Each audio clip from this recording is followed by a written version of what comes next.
Good evening and welcome to the February 27th, 2025 meeting of the Holliston School Committee. Apologies for the brief delay, but we'll get right into it. I'll entertain a motion at this time unless anyone has any changes to approve the consent agenda. So moved. Second. Okay, all in favor? That carries unanimously. Thank you. Moving right along to our report from our student representatives. Open house last night went well, which was run by the NHS Juniors. Girls basketball has a playoff game this Friday against Medfield, and they just won their preliminary round on Tuesday against Danvers. Girls track won the state championship. Sign-ups for the senior showcase can be found on the Class of 2025 Instagram page. The Class of 2028 is hosting a dodgeball tournament March 14th from 12 to 3 p.m. And for theater, there is a preview of The Next Voice You Hear tonight at 7:30. All DECA competitors left for Boston Seaport this morning for states, and they'll be back Saturday afternoon. Girls Alpine Ski finished third place at the MIAA State Championship. Semi-tickets for 9th and 10th graders are on sale. Boys hockey lost playoffs to Melrose yesterday. Spring sports registration is open until March 7th, and spring sports start March 17th. Okay, great. School committee individual comment. Mr. Frank. Nothing for me tonight. Hillary. Not for me, thanks. Joe. So as we heard from the student representatives, our Holliston High School athletics have been killing it this winter. So I just wanted to congratulate them, specifically the girls indoor track, D4 state champs, and Holliston High School student Henry McElligott, who won the D3 state title in wrestling for his weight class. So congratulations to everyone. No comment from me. Nothing, thanks. No, thank you. Okay. And nothing from me. We now have the opportunity for the public to address the school committee, and we'll start. Is Kathy still on there? We'll start on the Zoom. Okay.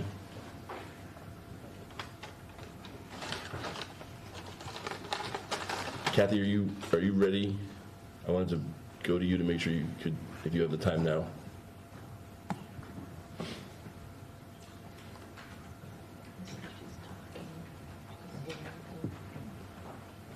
Kathy, if you're talking, you're muted right now, if you wanted to speak.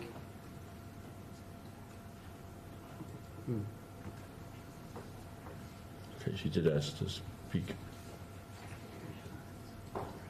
We'll come back to her then. Okay, Tracy?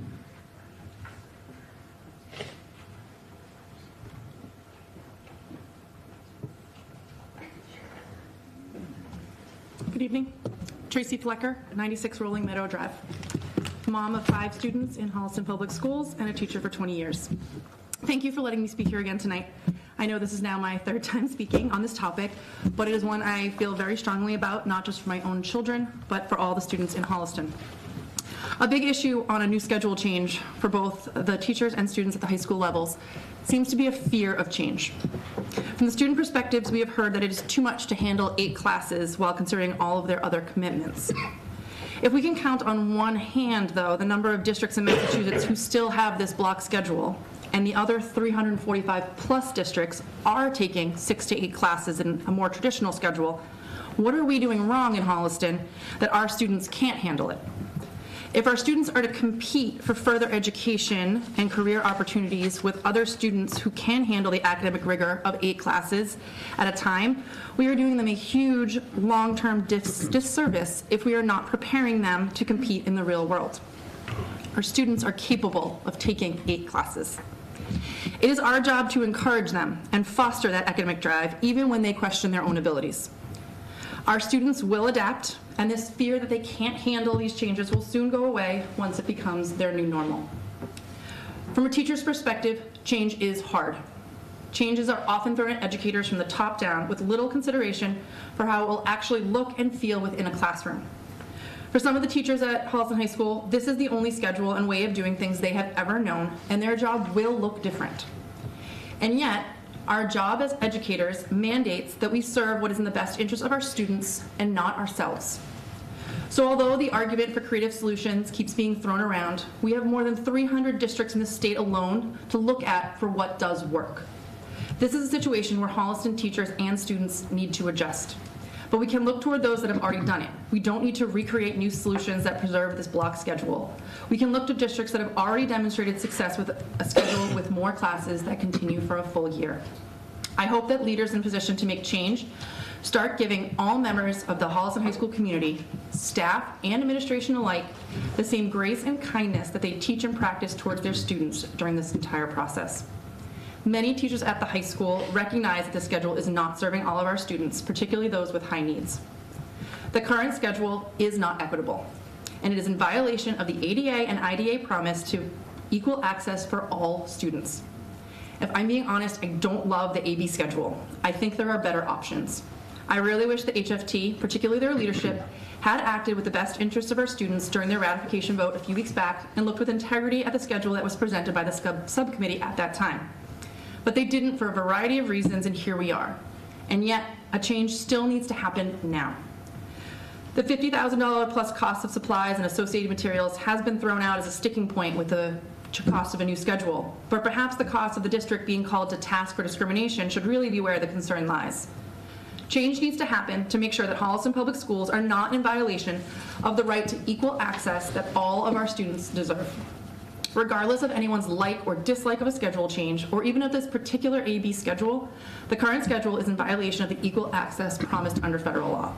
And although opinions and feelings are always important, our moral and legal obligation as a school district is to provide equal access, and it surpasses all of those. All of our high-need students deserve the same level of equity and attention that our mid-level students deserve and that our high-level students deserve. So I'm here again to ask the school committee to look at the big picture in regards to the Holliston High School schedule and enforce a change. It is time for change to happen to make sure that we are preparing all of our students with the highest amount of academic rigor and at the same time providing the highest levels of equity that we can within our control. Thank you for your time. Thank you. Is there anyone on Zoom who would like to speak during public comment? Yes, I would. Okay, Kathy, go ahead. Can you see, can you hear, you can hear me, can you see me? We can give us a quick second. Hold on one moment, we're going to adjust the volume so we can hear you better. Dan is doing that right now. Okay, thank you. Can you say something again, please? Yes, hi, I'll just tell you who I am. Kathy Chardier, formerly Penny Packer, 68 Pilgrim Road. Thank you. Go right ahead. All right, thank you for giving me this time to address the Holliston School Committee. I am sorry not to be there with you in person, but I'm tutoring this evening and need to be here. I'm going to weigh in briefly on the proposed AB schedule at the high school and in more detail about the proposed changes to the middle school math course framework structure. I have emailed my thoughts today to the Holliston School Committee as well. While many of you know me, I'm new to some of you on this committee, so let me tell you a little bit about myself and why I'm in a unique position to weigh in on these topics. As a Holliston resident for 32 years, a mother of 2 sons who went through the Holliston schools, a Holliston School Committee member for 9 years, including the vice chair and policy chair, a certified math teacher grades 5 to 12, an SAT, ACT, and MCAS math and English tutor, and a math tutor for students of Holliston and the neighboring towns for 24 years, I feel I have a combination of background and education to speak to this issue. I am also presently tutoring students in Holliston grades 5 to 12. Since retiring from the Holliston School Committee many moons ago, I have mostly stayed silent for the years, but feel this topic is too important and too near and dear to what I do to stay silent. While staying quiet may yield to proposals being adopted that will increase my tutoring business, as more students will need my help. For those of you who know me well, that's not why I tutor.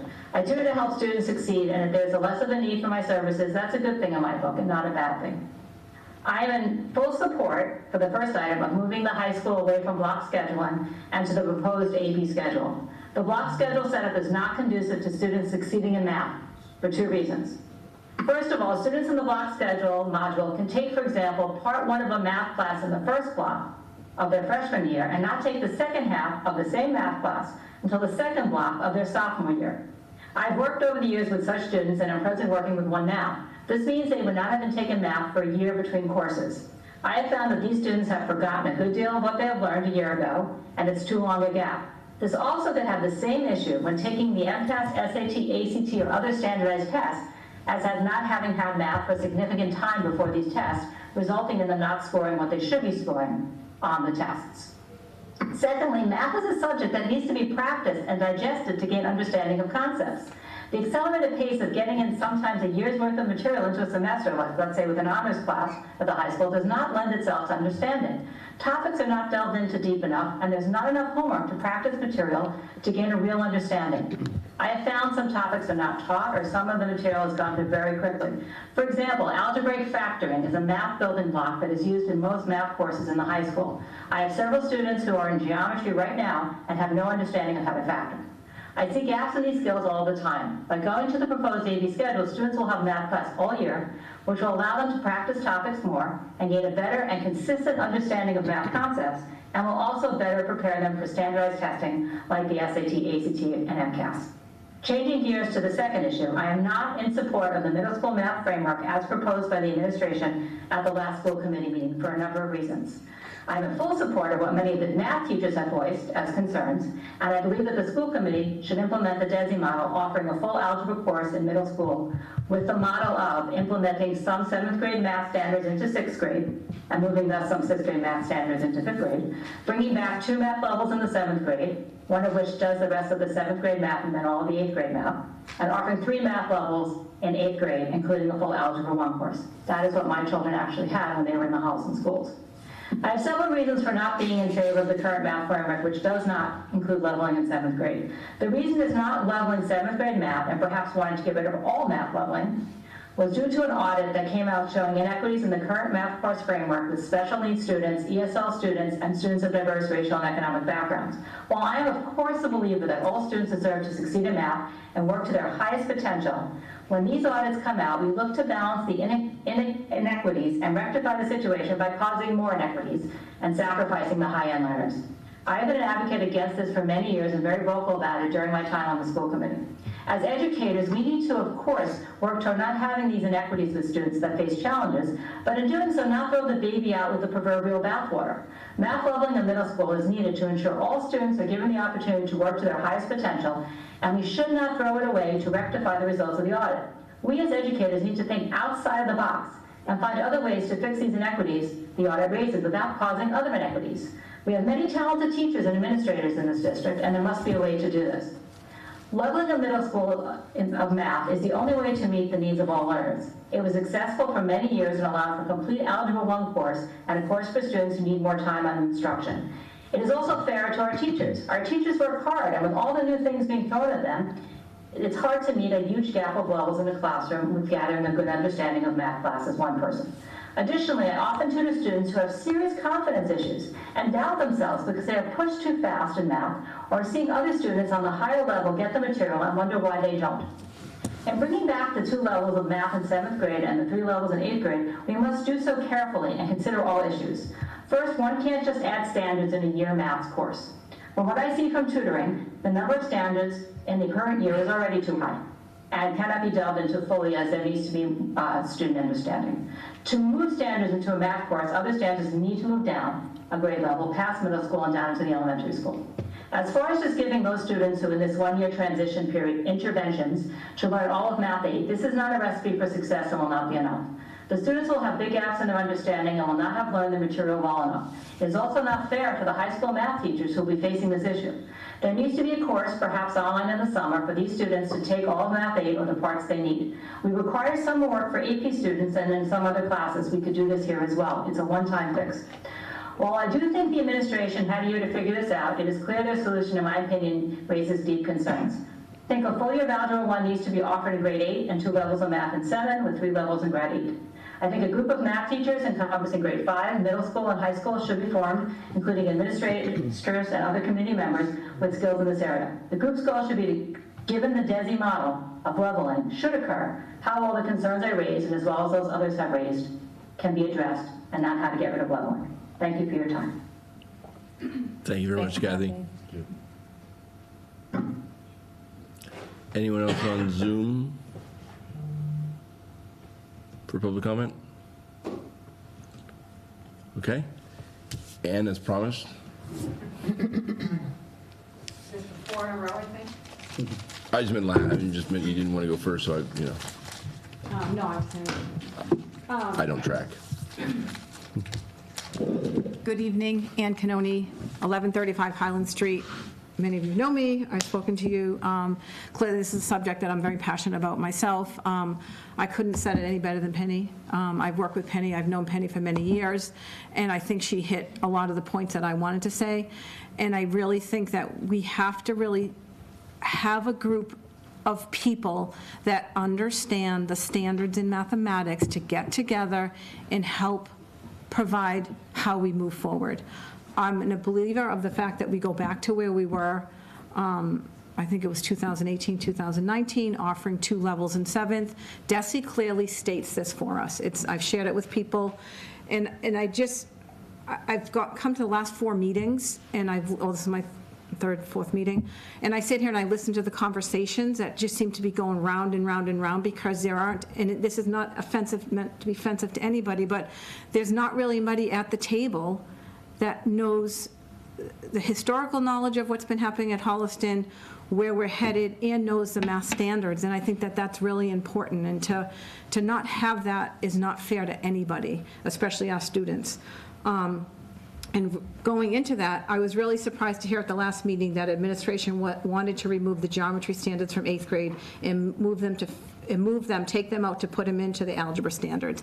I don't know how that can work. I really don't know how that can work, and I'd be curious to know how that will work. Moving them down isn't going to be an answer, and putting them up at the high school is not a solution, because you can't, a geometry course at the high school is very dense, and it requires the students to come in with an understanding of geometry. In addition, for my entire career at Holliston Public Schools, we've always been told that we need to align our curriculum with the standards. We look for our power standards. We don't eliminate them. We've had several classes or professional development on backwards design, and even during our math curriculum review, the very beginning, after we created our vision statement, the first thing we did was we did a gap analysis. We looked at the standards we looked at the state standards, and we compared them to our curriculum, and we made sure we were aligned. My firsthand knowledge right now is I'm currently teaching geometry honors to the 9th grade students. Their passion, their enthusiasm for proofs, I'm not sure whether many of you love solving proofs, but they do. They come in every day and they're excited to solve these proofs. Had they not had the geometry in 8th grade, they would not be at this level. They would not be able to do these at this point. So I really think we need to make sure that we are following the standards. I also know there's been a lot of comments made that students don't have flexibility to move because of tracking, I guess is the word, or they don't have those opportunities. I don't think that that's a fair statement. There are students that are right now in geometry honors, not just in my class, but in the other classes, that have moved from Algebra 1 college prep up to geometry honors. So there is flexibility.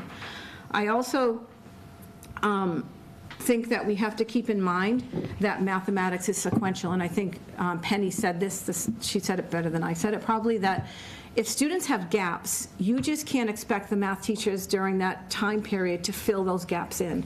There has to be some programs outside of the school day or wherever they get the help. Other communities do it. And I know there's been comments made that it's not equitable because students have to take care of their families and they have to work, and I totally understand that, but I do think that if they really wanted to move up, it's like a sport. You have to practice, and I think students can do it. I will end on this comment. I want you to know that I've really spent a lot of time researching and finding articles, and it's so hard to find articles one way or another. You can take any article and you can spin it the way you want. Even if you find like an article that has data in it, it's like from 2000, I don't even know. I just don't know where everybody's getting their information. I could come here and say certain things, but the facts aren't out there one way or the other. I did do a little research on the different programs that the area schools offer. Wellesley offers, and I think it's like Needham, they offer the CMP program, I think that's what they offer. It's the 6th and 7th grade level, but then they offer 5 levels, I would say 4 levels in 8th grade. Hoppington, they just brought back in leveling in 6th grade. They have 2 levels in 7th grade, and they have 3 levels in 8th. Medfield does what we do, and Medways begins leveling in 7th grade. I'm not sure if Ashland, I couldn't find it. Some of the programs are hard to find. As a matter of fact, Wellesley also offers their 8th grade students geometry for those students that are ready. So I do think that we need to, like Penny said, form a committee of people and really get together and really figure out how we're going to move forward with this, because I think a decision needs to be made. So thank you. Thank you. And you're welcome back anytime.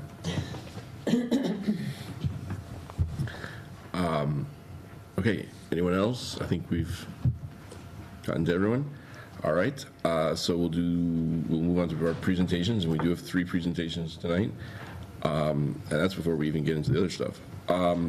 So I'd like to bring up our wonderful administration team.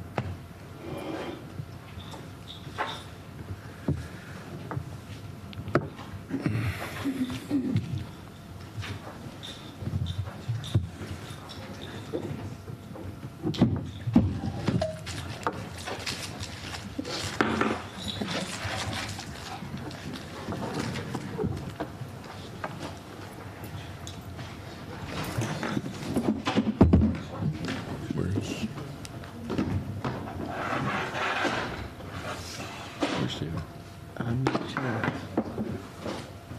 But we can get started. We can get started, okay. But before you guys start, I do just want to take a moment to welcome Karen to the table for the first time in the sort of permanent role as middle school principal. Congratulations. Thank you. Sorry. It's a lot. Thank you very much. But it's great, so welcome, fully on board. We dropped the interim. Yes. Yeah. So good evening, everyone. We're going to get started on our mid-year updates to our school, district and school goals is what it should say. That's what it says in other places. But really, every year we've been trying to be more, give more information. We used to do an end-of-year presentation. We've now started we do our goals at the beginning of the year, then we do a mid-year update and an end-of-year update. And we've also tried to embed some more specific data from either our data dashboard or other data sources. So you'll hear more of that tonight and see more of that as well. We are going to go quickly because we have 5 of us presenting tonight. I'm going to present on the district 4 arches, and then I'm going to hand off to Dr. Slaney at Placentino, Mr. Keim at Miller, Karen at Ms. Manning at Rams, and Mr. List at the high school. We also have our full central office team here to answer any questions, but I'd ask if you could maybe jot down your questions and just do them between each. So I'll do the district part, and then if you have questions then we could pause then, and then we'll pause after each principal presents as well. All right. So we always have tied everything in the last few years, as we talked about many times, to our mission and vision statement. All the arches, you'll see that and hear that throughout the night as well as you did in the fall.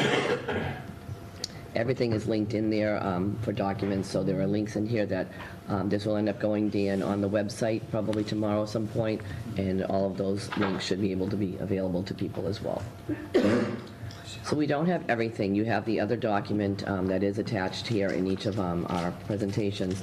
You'll have the document that has all of our strategic initiatives and goals for the year, and you'll see all of the updates to mid-year. What we wanted to highlight, because we had to talk about everything that we've done this year already, is just way too much to focus on. So we picked some key areas for each of us in each of our areas. So under Arch 1 communication, we really have ramped up our use of SMORE to enhance communication. It's a great tool. It has an ability to put a lot of information in, but it also is the fact that it can translate so incredibly that's one of the reasons we've advocated for that, and all of our administrators are communicating that way. At the district level, we're doing 4 community, from the whole central team, we're doing 4 community updates, and then you'll see at the beginning of the year, and then throughout the year, I periodically have done community updates just from my lens as well. One of the things that we had worked on earlier in the year was the bus start times committee, and we do now have those new start times ready to go for Placentino and Miller in particular. The change that they will be aligned is such we think it's going to be a great opportunity for our students and staff to be able to work more collaboratively together from building to building. It'll help us with PD and so many other things. We also have done an incredible amount of cybersecurity response planning because we have had, like every other district, like many other businesses, you're seeing more and more of cybersecurity threats. So we've had to do an intense amount of training that Mr. McLeod can speak to if you have specific questions about, but we do see that there have been a number of threats despite all of the training. People still do occasionally click on things. A lot of times what we've seen, actually not lately, Dan, but we were seeing a lot of times that emails were coming as if they were coming from me as a superintendent to all staff with a link. If you looked at the email, you'd clearly see that it was not my email, but in the body of the email, it would sometimes show as if it was coming from me, and people did get fooled by that. I feel like we have seen less and less of that, and we have implemented some strategies to try to minimize that as well. And then one of the things I wanted to highlight is more recently, as we've had some changes in some of the federal regulations, and a lot of questions have come our way as administrators. So we have created this new website, and also I had shared out on February 13th a community update just about how we respond to if immigration came to our district, FERPA and protection for students, what you're obligated to do by law. And then we have attached many of the resources from DESE as well. So I just wanted to show you that. I think it's a great tool for our community, and people have been very appreciative of the new use of that tool as well. And we'll continue to add resources throughout the year. So I did want to show you some of those resources that I had talked about. You can see SMORE is one of the tools that we've been using more also to gather data to see how much people are actually accessing it. So I shared two different SMORE templates here. One was our community update that happened on February 13th. So you can see the data that we can gather now is that we had 5,366 hits on that, and that was a few days ago. There's probably some more since that. It tells us how long people have been. If you look on the top right, you can see how long they've been on it. So to me, it's showing that we are getting the messages out, and people are. They may not be spending as much time reading every little piece, but this one was certainly hit on a lot and was not as lengthy. And then on the bottom left, you'll see the data related to the district curriculum team update that went out on the right with 3,477 hits. So again, this is data that we look at to see if there's other ways we can continue to enhance our communication and get things out to our families and staff as well. Arch 2, social and emotional well-being. We've continued to enhance our mental health supports. We've worked on all kinds of differentiated PD. You'll see every time Joni presented on PD, Jeriel has really worked with a lot of our SSP staff and as well as Jess, and we've really targeted to try to make the PD strategic to the smaller groups of staff that may not be part of the larger PD trainings that we're having in math or other topics. And we are using a lot more data and collaborative time to enhance the work that they're doing. We're also working to continue our journey with safe and supportive schools. Again, I talked about some of that as far as just getting communication out to families and try to help students feel safe with attendance to come to school. We did see a little bit of a dip in attendance when some of the changes happened, a little fear from some students. That seems to be leveling off at the moment. But in addition to that, we've worked hard to implement strategies with our safe and supportive team and our MTSS leadership team as well. On the bottom, I did allude to it, but I'll add a little more. The chronic attendance leadership team has been looking at the data that I was saying. Are there trends that we're seeing? We definitely did see mid-January, we saw that there were more students in certain populations not coming to school. As much as it's leveled off, it's still something we need to look for. We need to look at patterns over time.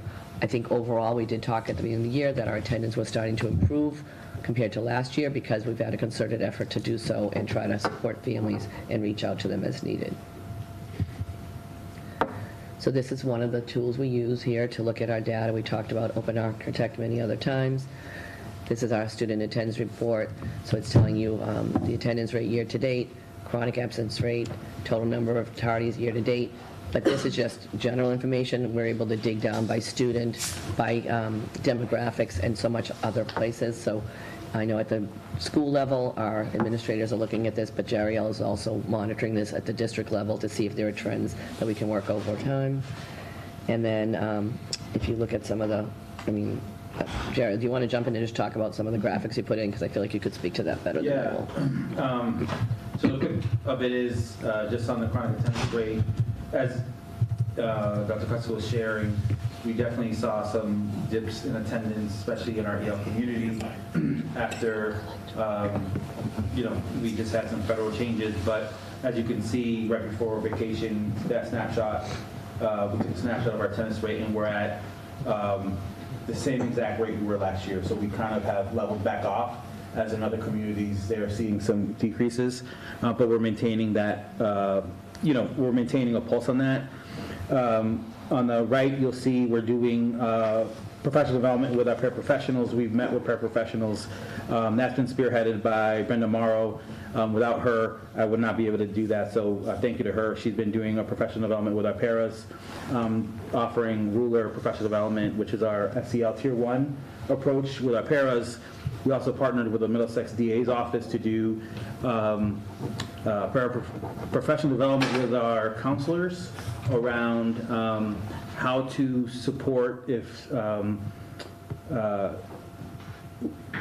how to support when sexual abuse, when our counselors encounter sexual abuse with students. Unfortunately, there's high rates, not just in our communities, but nationally.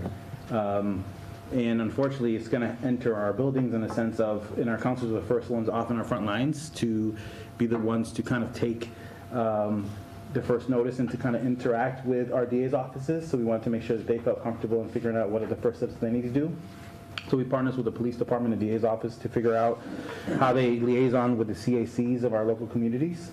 And then also, you'll see the professional development at the bottom. And we did that with all of our administrators around how to interface with open architects and how to kind of think about how to do some data dives and looking at our subgroups and thinking about how to utilize this tool. Just because you have tools doesn't mean you know how to utilize those tools. So practicing at how to utilize data and how to kind of build our data literacy tools around us. And then the left data points are just ones that we utilize to help us think about how our counselors can best utilize our referral sources to make sure that we're connecting families with mental health resources. Thank you, Jerry. Arch 3, teaching and learning. You'll see on the right side there, I have a picture of the learning walkthrough process. That's one of our slides. So this year, we have, as a district, had opportunities to, as I mentioned earlier, the data dashboard has been a huge helpful tool for us, for our intervention and our curriculum specialists to use, but also as a district, we are using our data dashboard when we have our full admin meetings. We are getting much better at looking at data as a group together and analyzing that and coming up with solutions to what we want to work towards as a district related to our strategic plan. Just today, in fact, Dr. Jordan presented some data, financial data to us as a central office team, and we're really trying to get ourselves, increase all of our capacity as a leadership team, how we're using data to inform our decision-making long-term and improve the educational experience for all students. At the elementary level, we have the ELA curriculum review, environmentally vertical and horizontal alignment. We're doing the culturally responsive teaching PD through All Learners Network and Landmark. We've talked about that when Joni presented on PD in the past. And we're aligning all of our special education services and continuums. That's been an ongoing process the last 2 years, and really refining our programs overall district-wide. And again, I did mention the learning walkthrough. We've worked all year to keep changing that process and updating it. We've already had 3 district-wide, all the central team and school-based teams met at each building, so we've already had one at Miller, Rams, and the high school, and we have one coming up in March at Placentino as well. As a whole team, all 19 of us go to the school, and we look at classrooms together, and we help improve our capacity looking at data together.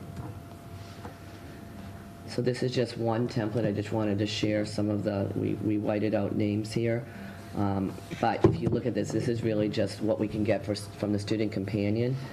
It shows a particular group of students and the data that we get on them, all of their DIBELs, all of their iReady, and it has all the data in one place. We can pick by demographics, we can pick by teacher, we can pick whatever group we want to look at and have the data in one place, and then it's helping us inform our decision making around what to do for interventions as well.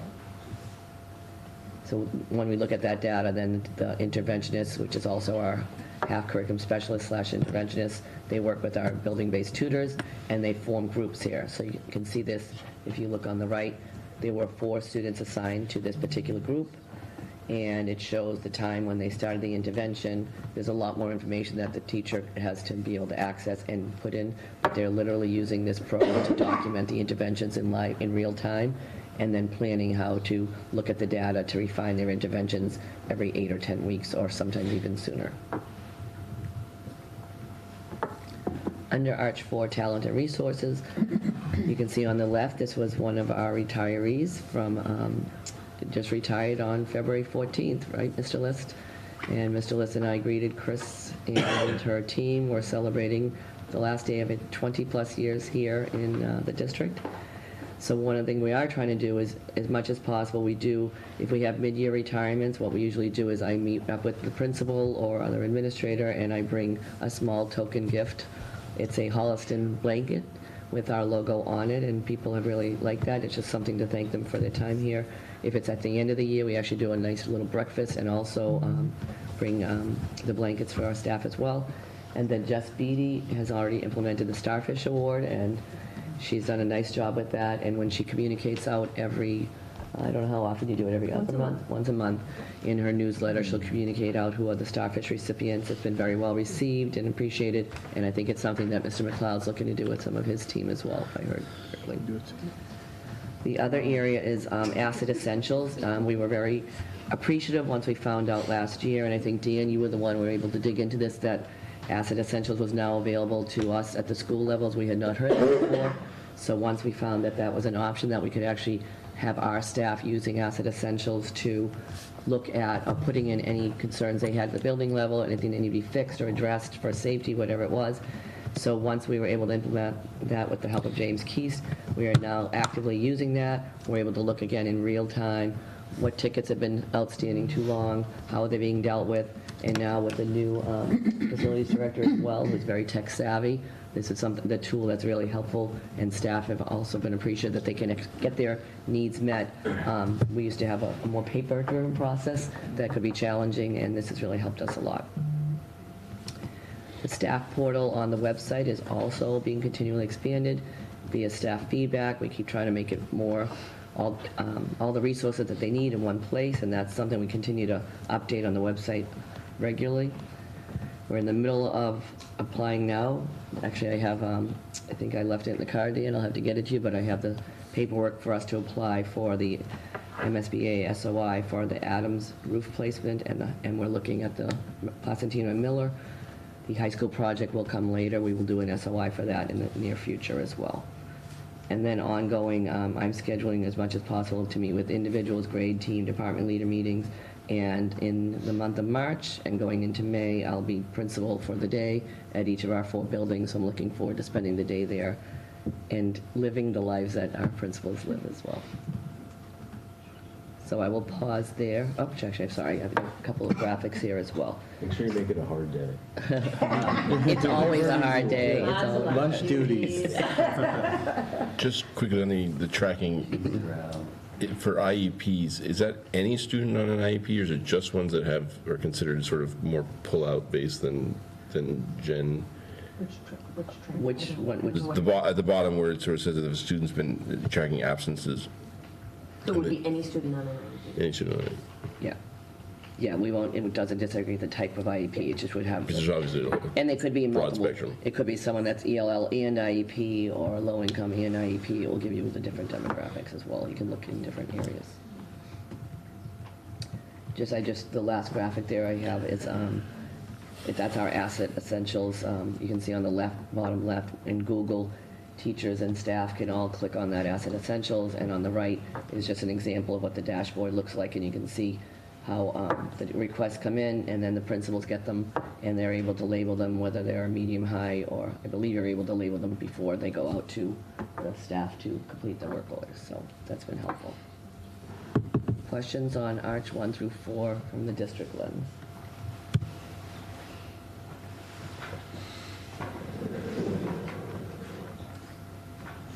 All right, seeing none or hearing none.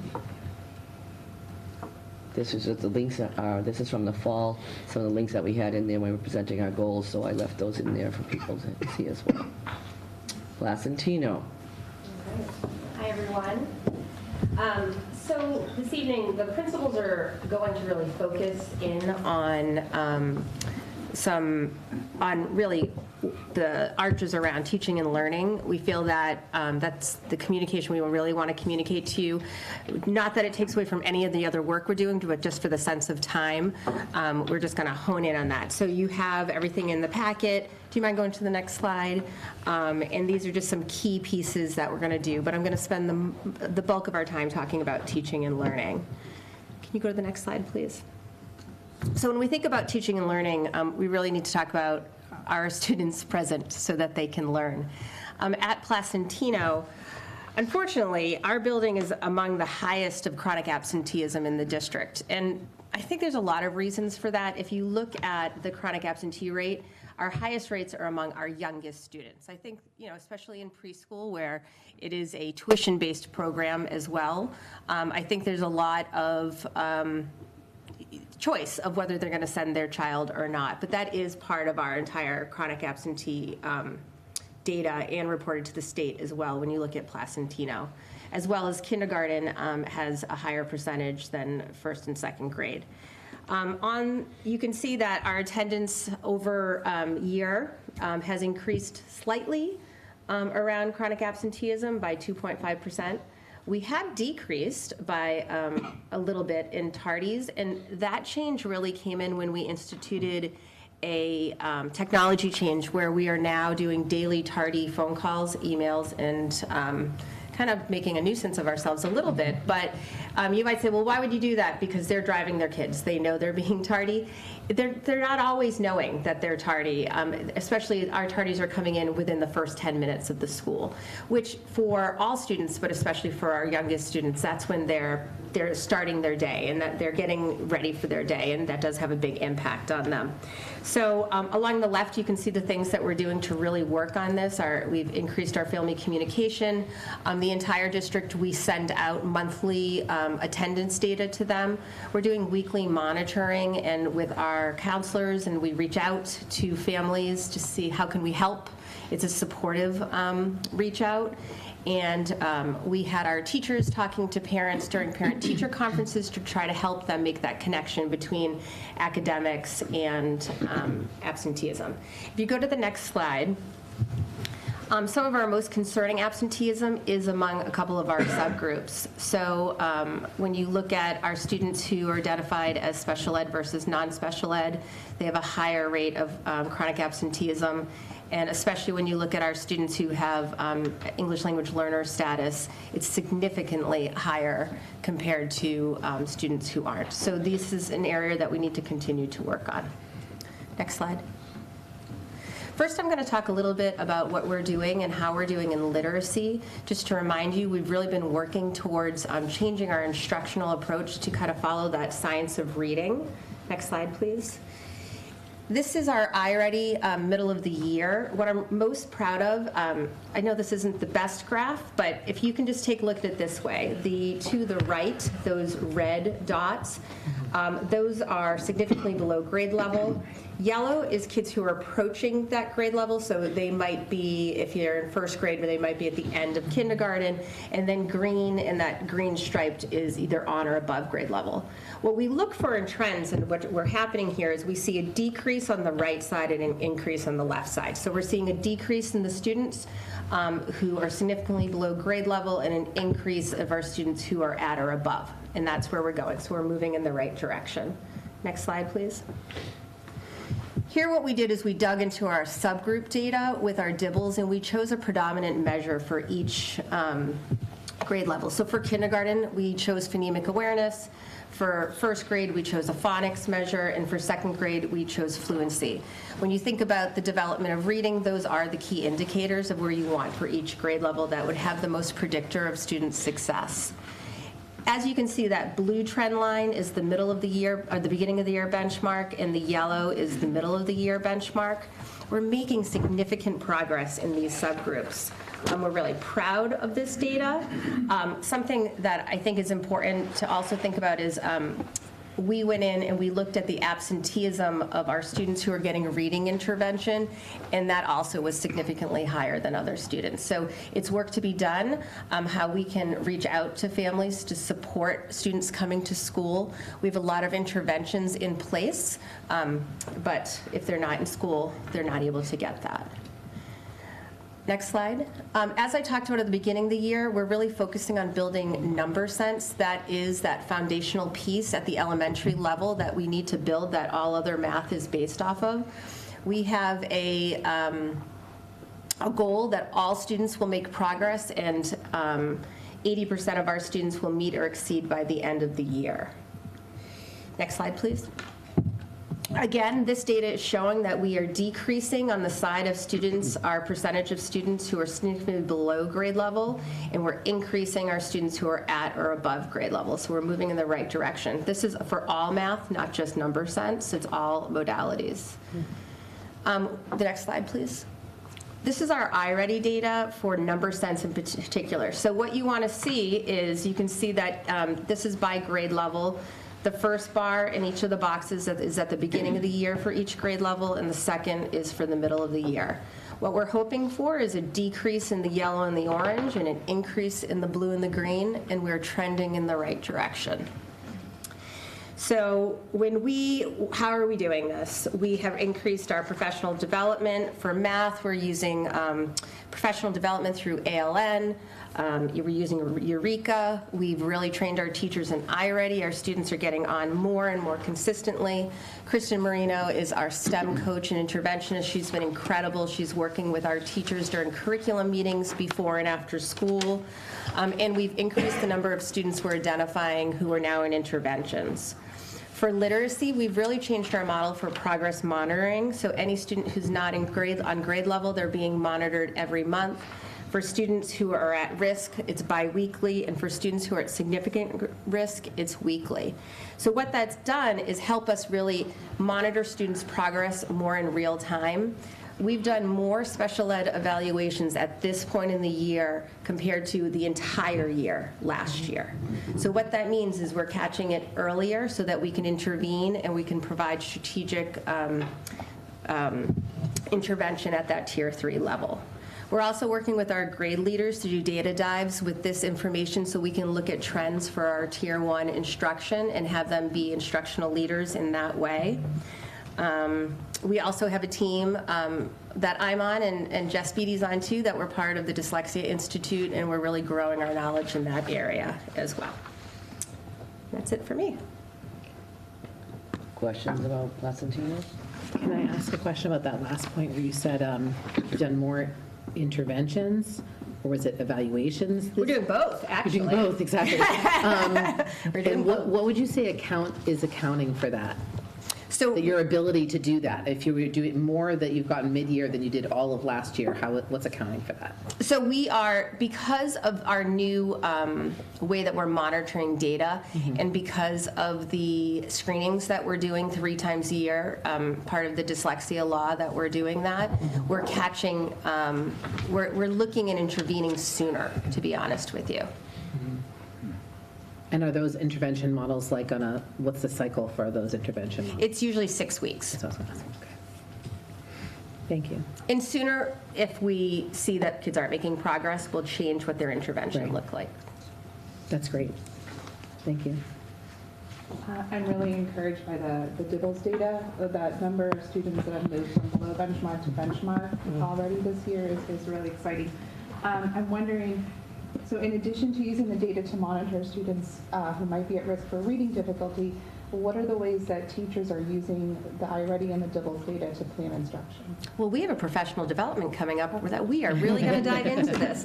So what we've started having them do is look at not just that overall of who's below, who's on, who's above, but what is the skill that they need to work on. So we've been working with teachers around, okay, so in 2nd grade we see that switch between the phonics piece to the fluency piece. So students who are word callers, we're seeing their decrease in being able to have fluency. So what we're doing is we're helping them look at that data, and then we're saying, okay, so what does that we're having them do interventions in their room. So at this upcoming PD day, they're going to be able to, we're going to have them looking at all the data from iReady and Amplify, identify a group that they're going to be working with. They're also going to be having landmark training that day, so it's going to be able to come right in and help them build some skills. And what we're going to have them do is identify a group of students they want to work with in their room, what's the skill they're going to work on, what's the data saying, and then build interventions. So that's the work we're doing right now. Do you have goals for the end of the year? I mean, definitely great progress from beginning of the year to middle of the year. Do you set goals then where you want to be at the end of it? Oh yeah, we haven't met our goal yet. So our goal is to get 80% of our students moved over. And that's lofty, but if you don't shoot high, you don't get there. Yes. In terms of the chronic absenteeism rate, is there any way to pull out of that what is accounted for by sickness or self-reported sickness from families? Yep, or so there's that. We have a lot of vacations at our level. I think that, families have said to us, we feel that traveling younger, there's less they're missing. While that's probably true, when I heard Anne talking about proofs, I started having flashbacks. But I think that the hard part is that when students are getting interventions, what we're looking at is, is this intervention not working? We're now also looking at their absenteeism of, out of 20 opportunities, they only had 5.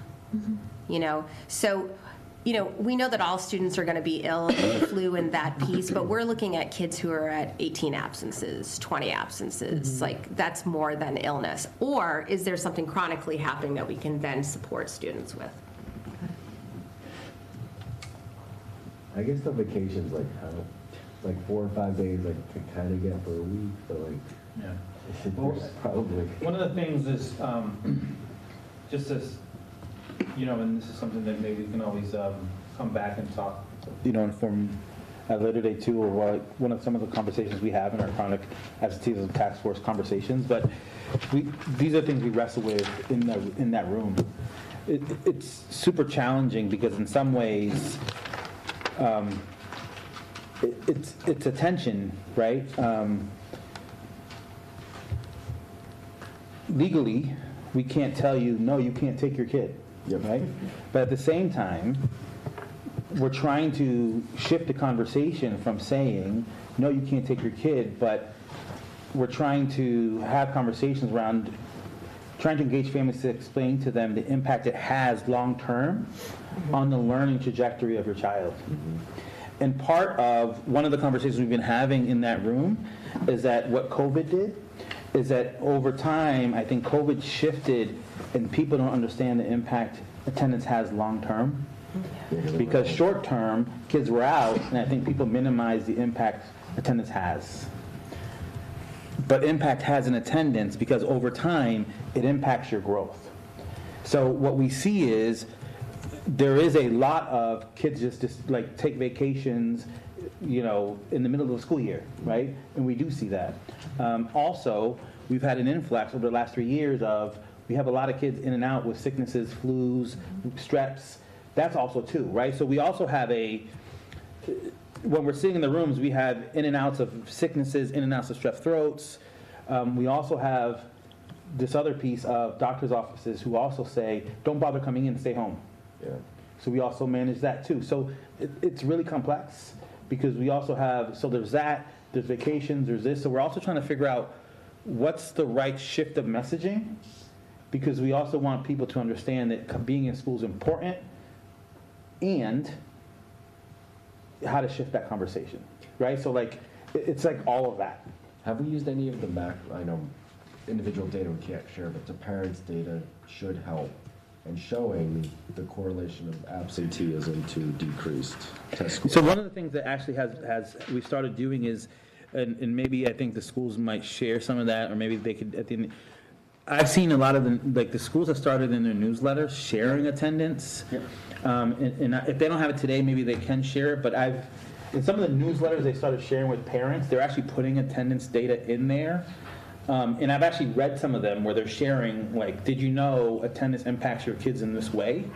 Because one of the things research has told us is that oftentimes parents don't know that information.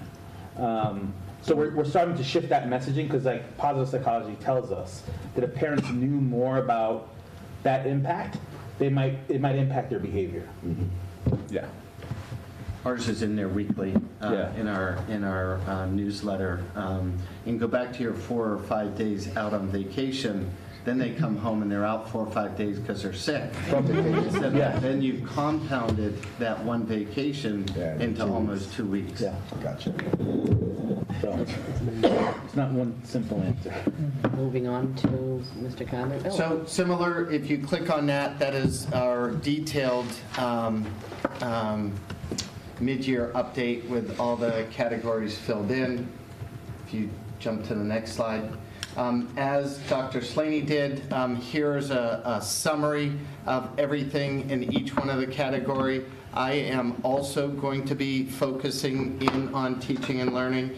You know, when we put these together, we put it together not on an island, we put it together with a team. So thanks to Brenda, thanks to Ilsa, Ashley, Allie, Emily, and Ida for helping me gather all this and throw it in there. I'm just the presenter of the work that we're doing, and thanks to our teacher for the results that we get. You can go to the next slide. As Dr. Slaney did, our focus, again, early is our attendance.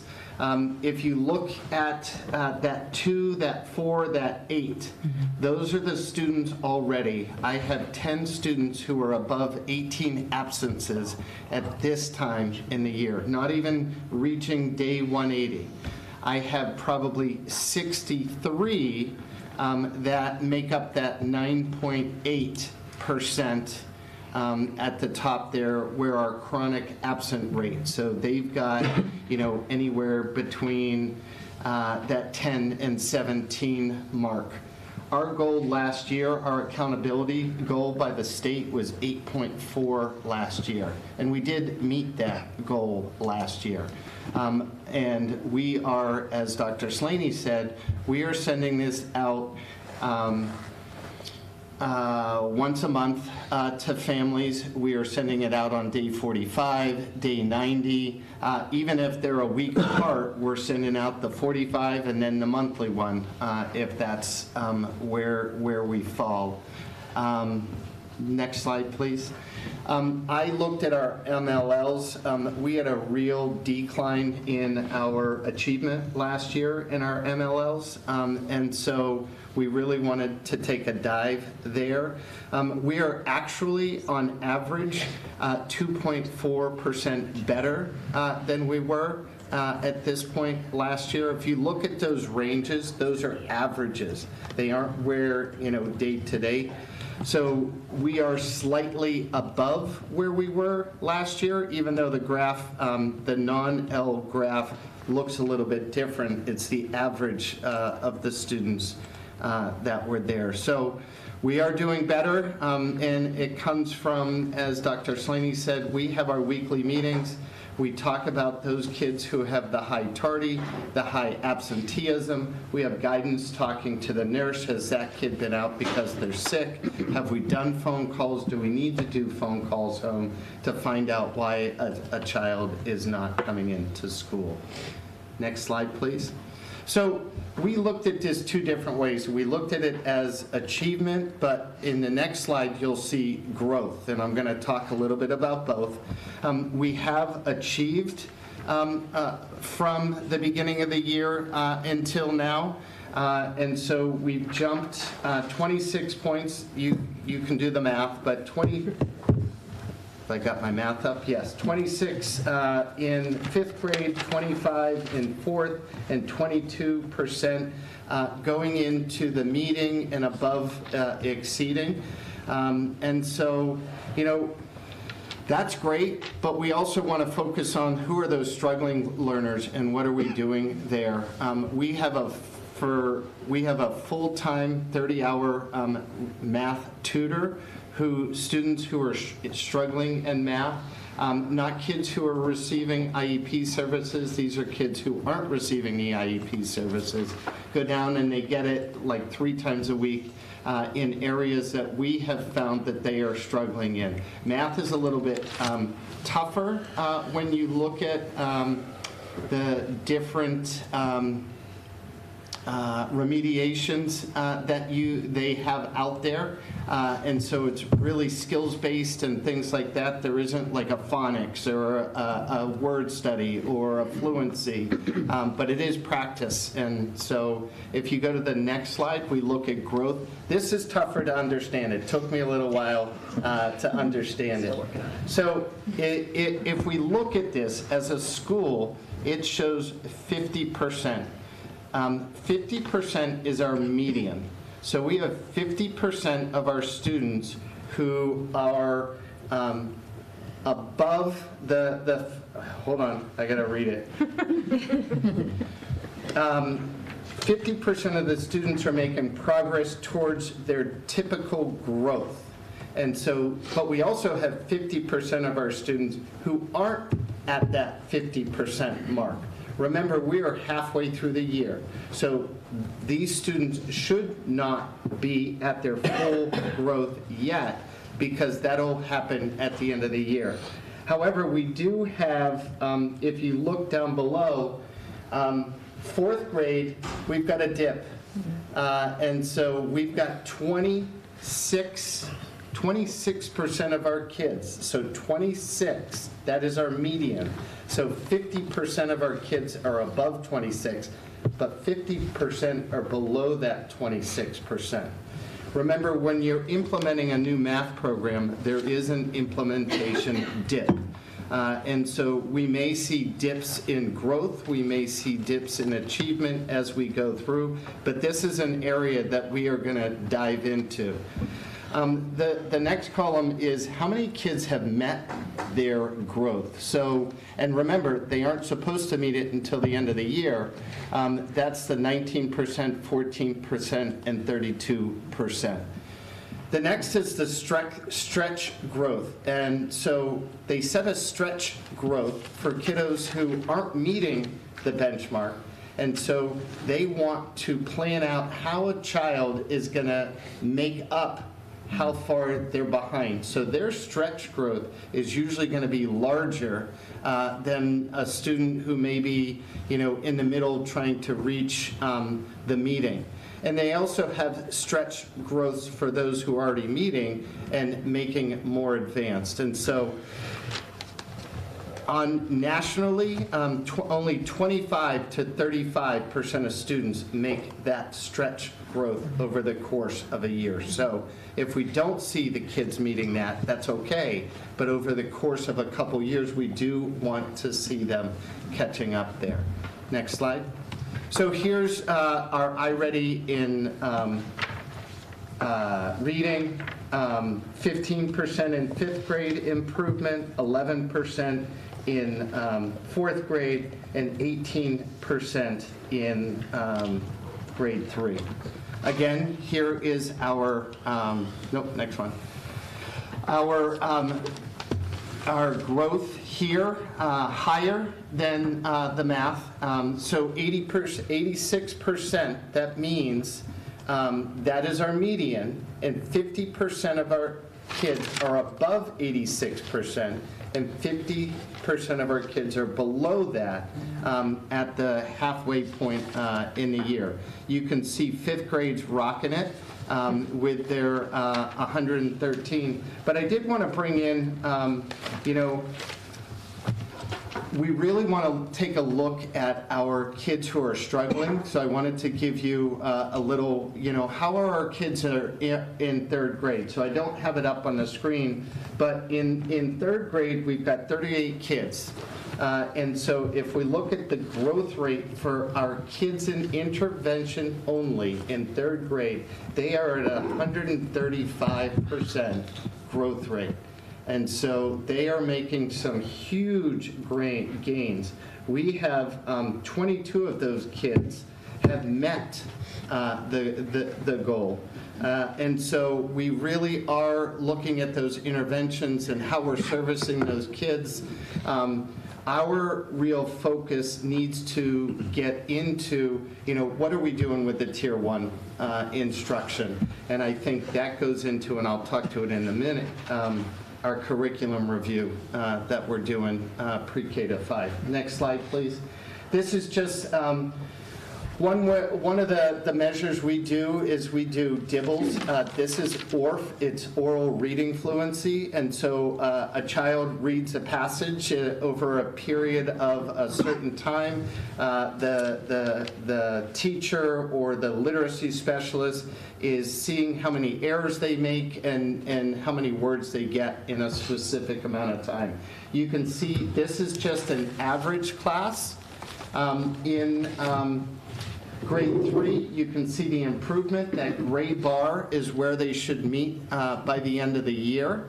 And so if you click on the blue link at the bottom, you're going to see what our intervention classes are doing in grade 3, grade 4, grade 5. You'll see the improvement. No, they are not at grade level yet, but you will see improvement in those. So what are we doing? We are looking at the curriculum review. Thank you. She's taking care of me right here. We're looking at the curriculum review. We are providing release time for teachers with the math program. Implementing a new math program is not easy.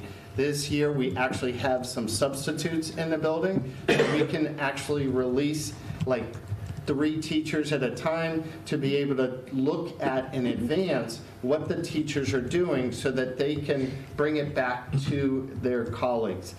For instance, Eureka does a slide deck, and they put a ton of slides in there, but you do not need all the slides in there, so they pare those down. The other thing that we're looking at are reading and math menus during our win time. Not every child needs, the intervention. That some of those kids need games that reinforce the skills, or they need some sort of enrichment. And so we're trying to provide menus for teachers to use, and we're providing curriculum time for teachers to create those. And we're also taking a look at those at our grade leader times. Also, Jamie said we've had Landmark come in. Ilsa O'Brien is part of our dyslexia, the Dyslexia Institute. And as Jamie said, we are also a school who has probably done more assessments at this time of the year than we did all of last year. We're in the same boat. And, we have Ilsa and Ashley going into the classrooms modeling lessons. It's tough when you're not used to a math program and you're used to doing something else. They're going in and doing that.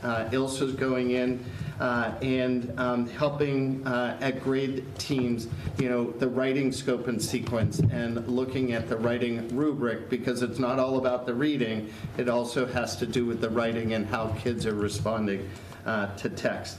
And MyPath has been a great addition. So when the kids do the iReady, they get put on a MyPath where the students using their Chromebooks are, if we get them on it, the amount of time we're supposed to in a week, and that's 30 to 45 minutes in a week, then we can see progress. It's just making sure that we can get them on there so that we can show that progress. So that's Miller. So the fact that some students have been absent 18 plus times to this point is pretty alarming. Yeah. Are the reasons the same as those in Placentino? Is it vacations? What is it? Some of it's illness. Some of it is really some kids are struggling to get into school. And so we're working with guidance counselors and working with the parents, working with the special ed liaison to help them come to school. It can be school phobia at our age. And so it's just, it's just trying to get them in and making sure parents understand how important it is, and that's why we're trying to send it out weekly and in our family newsletter. Look,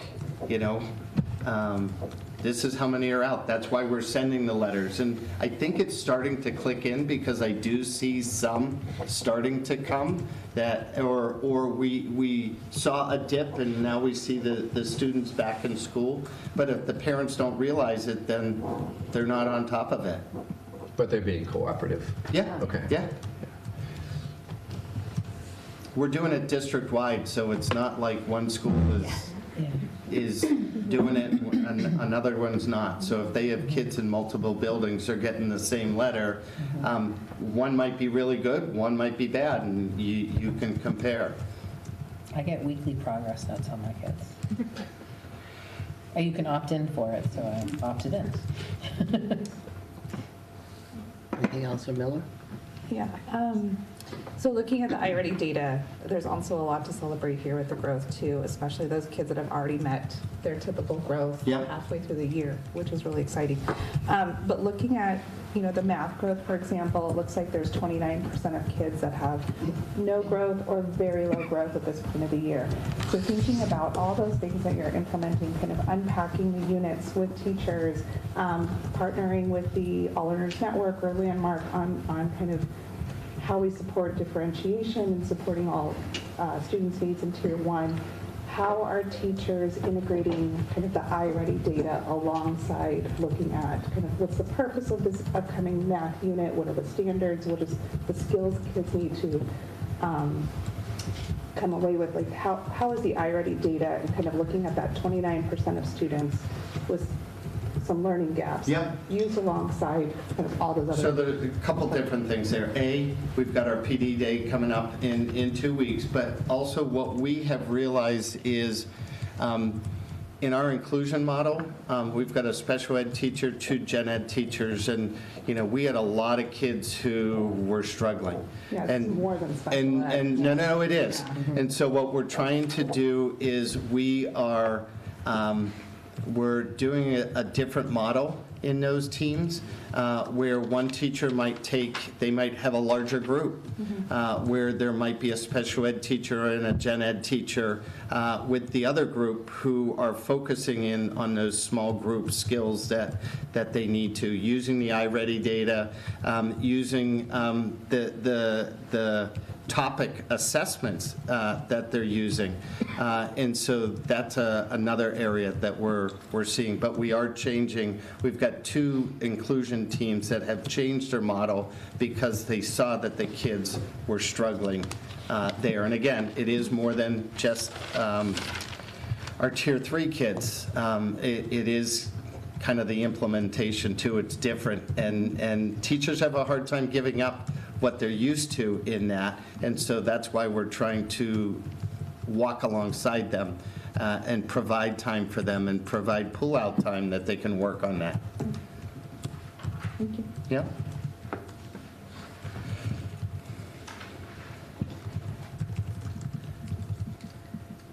Robert Adams Middle School. Welcome to the mid-year updates for Robert Adams Middle School.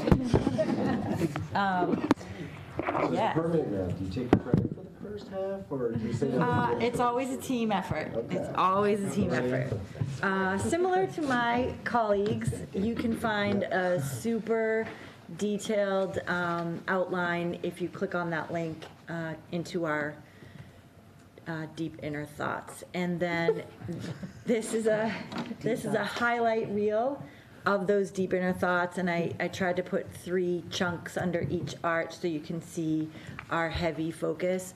But today I am primarily going to talk about Arch 2, which is our social emotional wellness, and then Arch 3, which is our teaching and learning.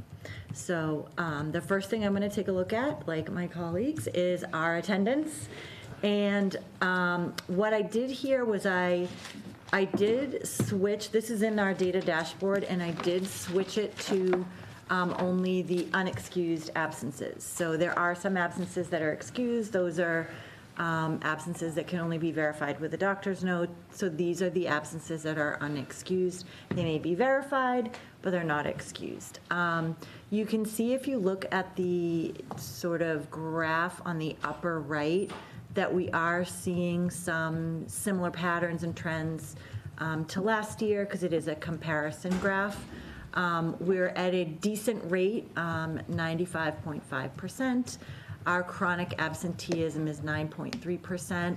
And we did, believe it or not, even though we have 1,968 tardies, not including bus 15, for anyone who's wondering, we did improve in our tardies. So we do have the district team, right, the attendance team.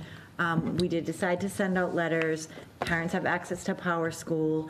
And we see a lot of kids with anxiety. We see a lot of kids with sleep problems. A lot of that is around social media. A lot of that is around gaming. And so we're trying to really think about how we get our chronic kids to come to school and really approaching those topics with parents. So next slide. I tried to jam as much as I could into one slide so I could talk really fast and give you a big picture. But there are some things on this slide that are shocking, and there are some things on the slide that are really exciting. So if you kind of look at the summary on the right first, in September of 2024, 341 of our 630 students, so about 54% of students, were on or above grade level in reading and writing. That's half. That's where we started. So that's a tough hill to climb. So this meant that we had to really take a look at where we were in the fall when we did our benchmark assessment with IXL, and then our second benchmark was in January. In January, the number grew to 386. It's a 9% increase in just a few months. It's 54 to 62%. The growth shows promise, but of course we would like to do more. But I want to point out a couple of things in the data. If you look over to the left, the top bar graph shows sort of just those numbers I talked about. However, if you look right below that, these are the kids that we decided to target as a school goal. These are our high needs kids, right? So we're looking at our EL students in the blue. Our EL students all grew half to one full grade level in reading, or ELA, reading and writing, in just a few months. That's like almost 90% of the kids. 13 kids, they grew that much. Our tier 2 students, so these are students that do not receive IEP or 504 or multi-language learner services, 100% of students grew half a grade level to 1.5 grade levels from the fall to January. We didn't have any tier 3 students. If you look over to the right, you'll see in the yellow orangey color, the gen ed students made a great total increase with the highest percent increase in 6th grade, 13% overall. Our students on IEP made a 23% increase overall across all grade levels. Our students on 504s made a 24% increase, and our low-income students made a 43% increase. Those are the students we said we would target. Those are the students that are showing the most growth. All of our students are showing growth, though. They're all showing growth. We have more work to do. If we jump over to the next slide, we'll kind of look at math in the same way. Again, in September, we did decide to target our high need students, but that by no stretch meant that we were ignoring anyone else.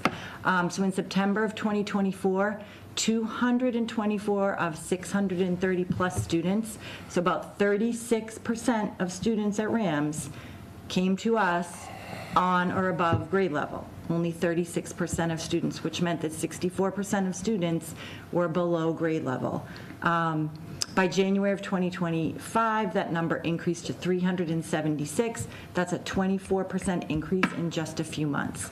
Again, if we kind of jump over to the left and we look at those graphs, you'll see the top is what I just talked about. Go down to where we're looking at the students we said we would focus on this year.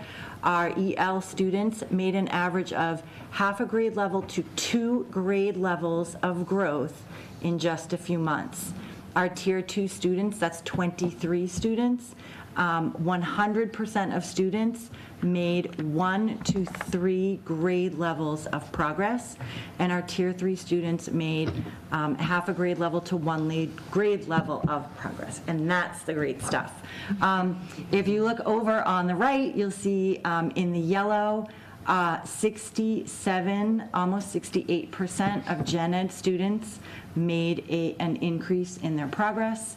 IEP students, 183% growth.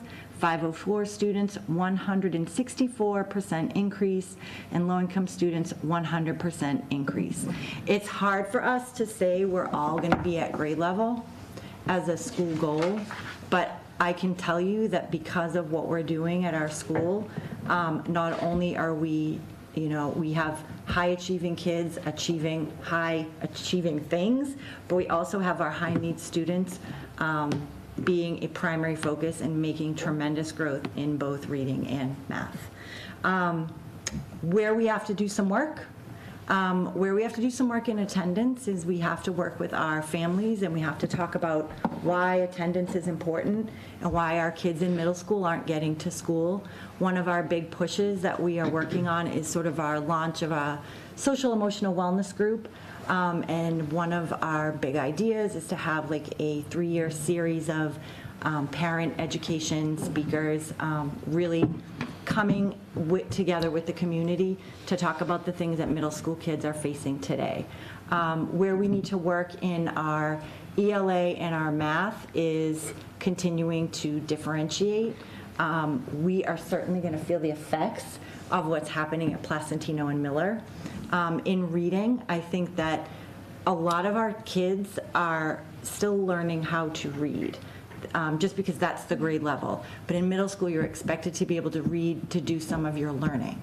Our teachers are trained in Orton Gillingham, which is great, but they shouldn't need to be at the 6th, 7th, and 8th grade level, because that's a learning to read model instead of a reading to learn model. So as we continue to feel the effects from the elementary schools, I think we'll continue to see a growth in that area. We're growing in math. We have big plans in math. We are just awaiting just kind of a final decision on which direction you would like us to go in. That's what I have. Thank you.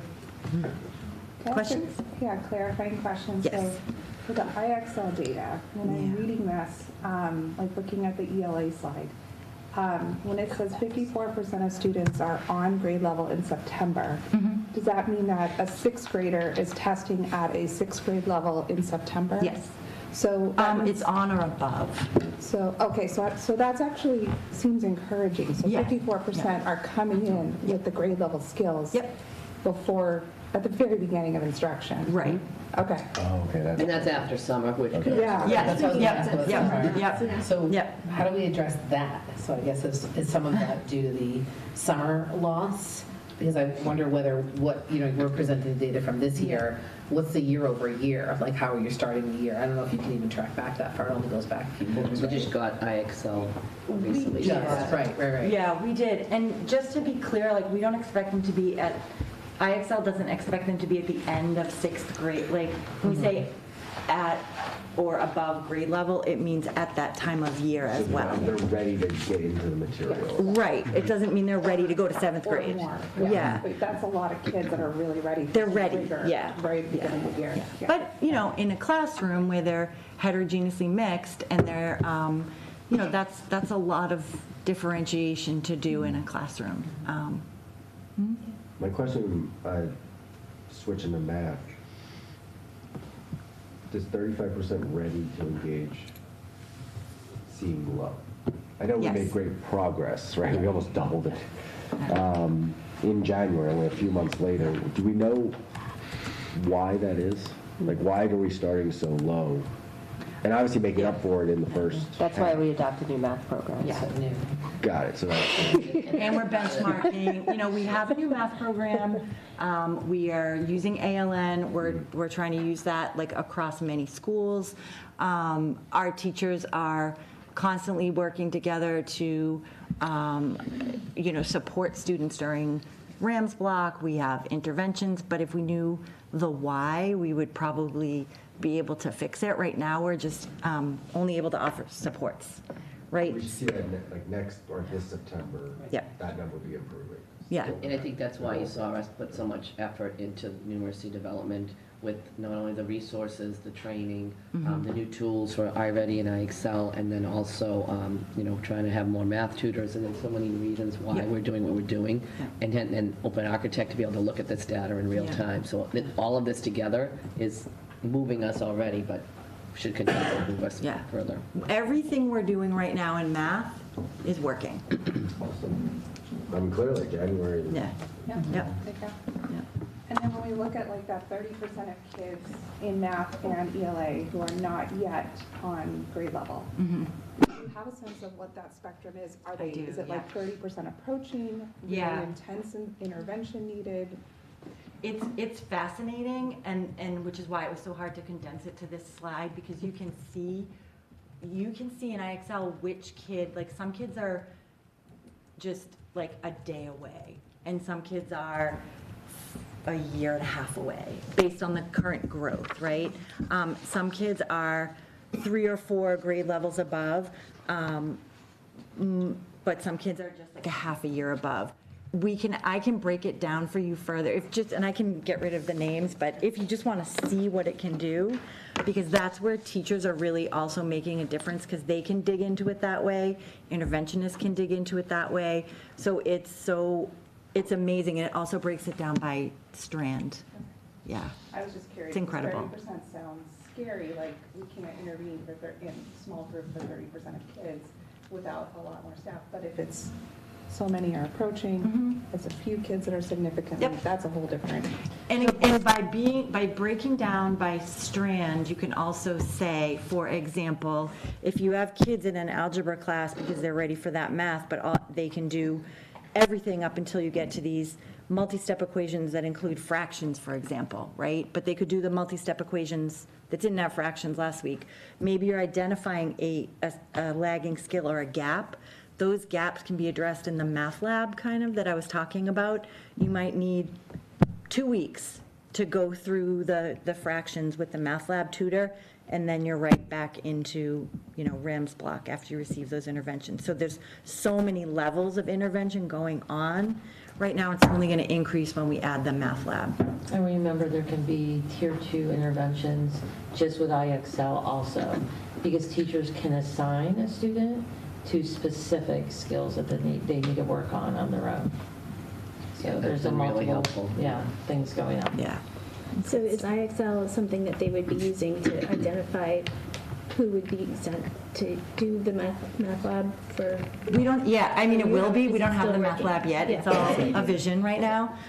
But yes, we will use more than one, form of data. But we'll definitely look at iExcel, because that gives us beginning of the year, middle of the year, end of the year, but it's also like they jump into the arena every Friday, which is a way to get a benchmark. And it's also would be a potential way to address what we've talked about with changing to a full Algebra 1 course, so students that didn't get the Math 8 standards because that wasn't part of the instruction last year in grade 7 would have an opportunity to take the math lab. And we may end up requiring it as part of, if you want to take that higher level math.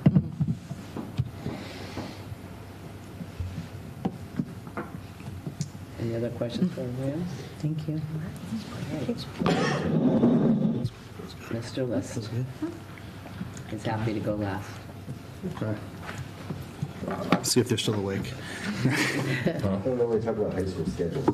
Never heard about that before. Wow. Yeah, that's the last slide now. So if you want all of the goals are there through that link there. If we go to the next slide. So this is just a breakdown of a summary of the goals, just a quick read there. What you'll notice throughout all of them is there is a lot of work being done in finding ways to identify students who need supports, identify students who are chronically absent, identify the needs of students. One of the things that's hardest to do in high school, because you're taking all these different classes and all these different levels, is to start identifying and then finding time in there to do anything with those students, whether that be through grades or on the social emotional lens. So a lot of our work this year has been on how do you actually identify students. So next slide. So you can see there with the absenteeism, that's a focus across the entire district. And when you look at high school, you can see a pretty good correlation between those who are chronically absent and those who are struggling in their classes. We are seeing, we've been spending a lot of time reaching out to families, whether it be weekly for those who sign up or once a month. We're trying to engage with families more, especially those who are chronically absent.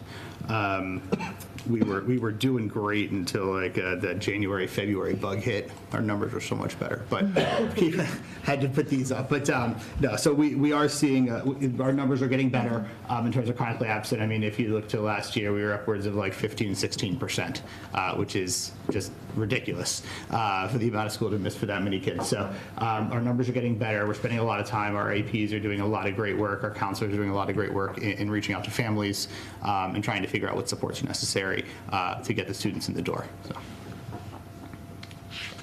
And as I said, we're trying to offer, it's not the data piece here, but we know that we need to provide more and more supports for our students. Our focus this year has been on some of the areas where we haven't worked in the past, which is the after-school activities. We spent a lot of time with our coaches and our athletes in the Northeastern Center for Sports, trying to provide training for our coaches in how to identify students who might be struggling with different issues, how to speak to students, because they're not all teachers. And so then they see these kids sort of raw, right, on the field or on the court. And so we want to give the coaches the ability there, and then train some of our student leaders with the Northeastern Center for Sport as well in how to support each other and to create a positive environment on the field, no matter what the parents are doing in the stands. So. That was for you, Sarah. Sarah, what are you doing in the stands there? It's not Sarah. It's not. She was someone adjacent. Just similar. Maybe my husband. It was just one soccer game. We've all been there. So as I said, data is really hard to come by at the high school, especially when there's not like alignment into what every kid is doing. So we are really reliant on MCAS for a lot of understanding, which will be interesting this year as it's not a graduation requirement anymore, so to see what students do with it. But what we know from here is that if you're not a high need student, then you're doing all right. But really our high need students struggle. And so we're spending a lot of time with our interventionists and our counselors and our student assistant team in trying to identify these students and then how to build in tier 1 interventions and how to support them.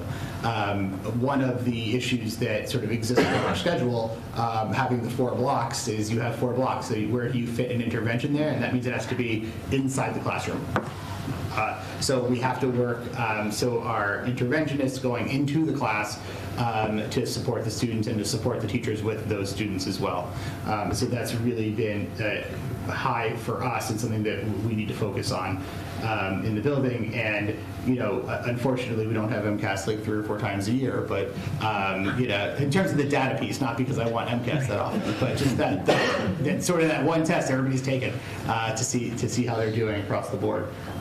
So there's that. This just gives us our targets and our growth in areas that we needed to grow for this year. This is how the state sort of rates us in our growth, and we can see again that it's really our high needs population with growth across the board that's needed.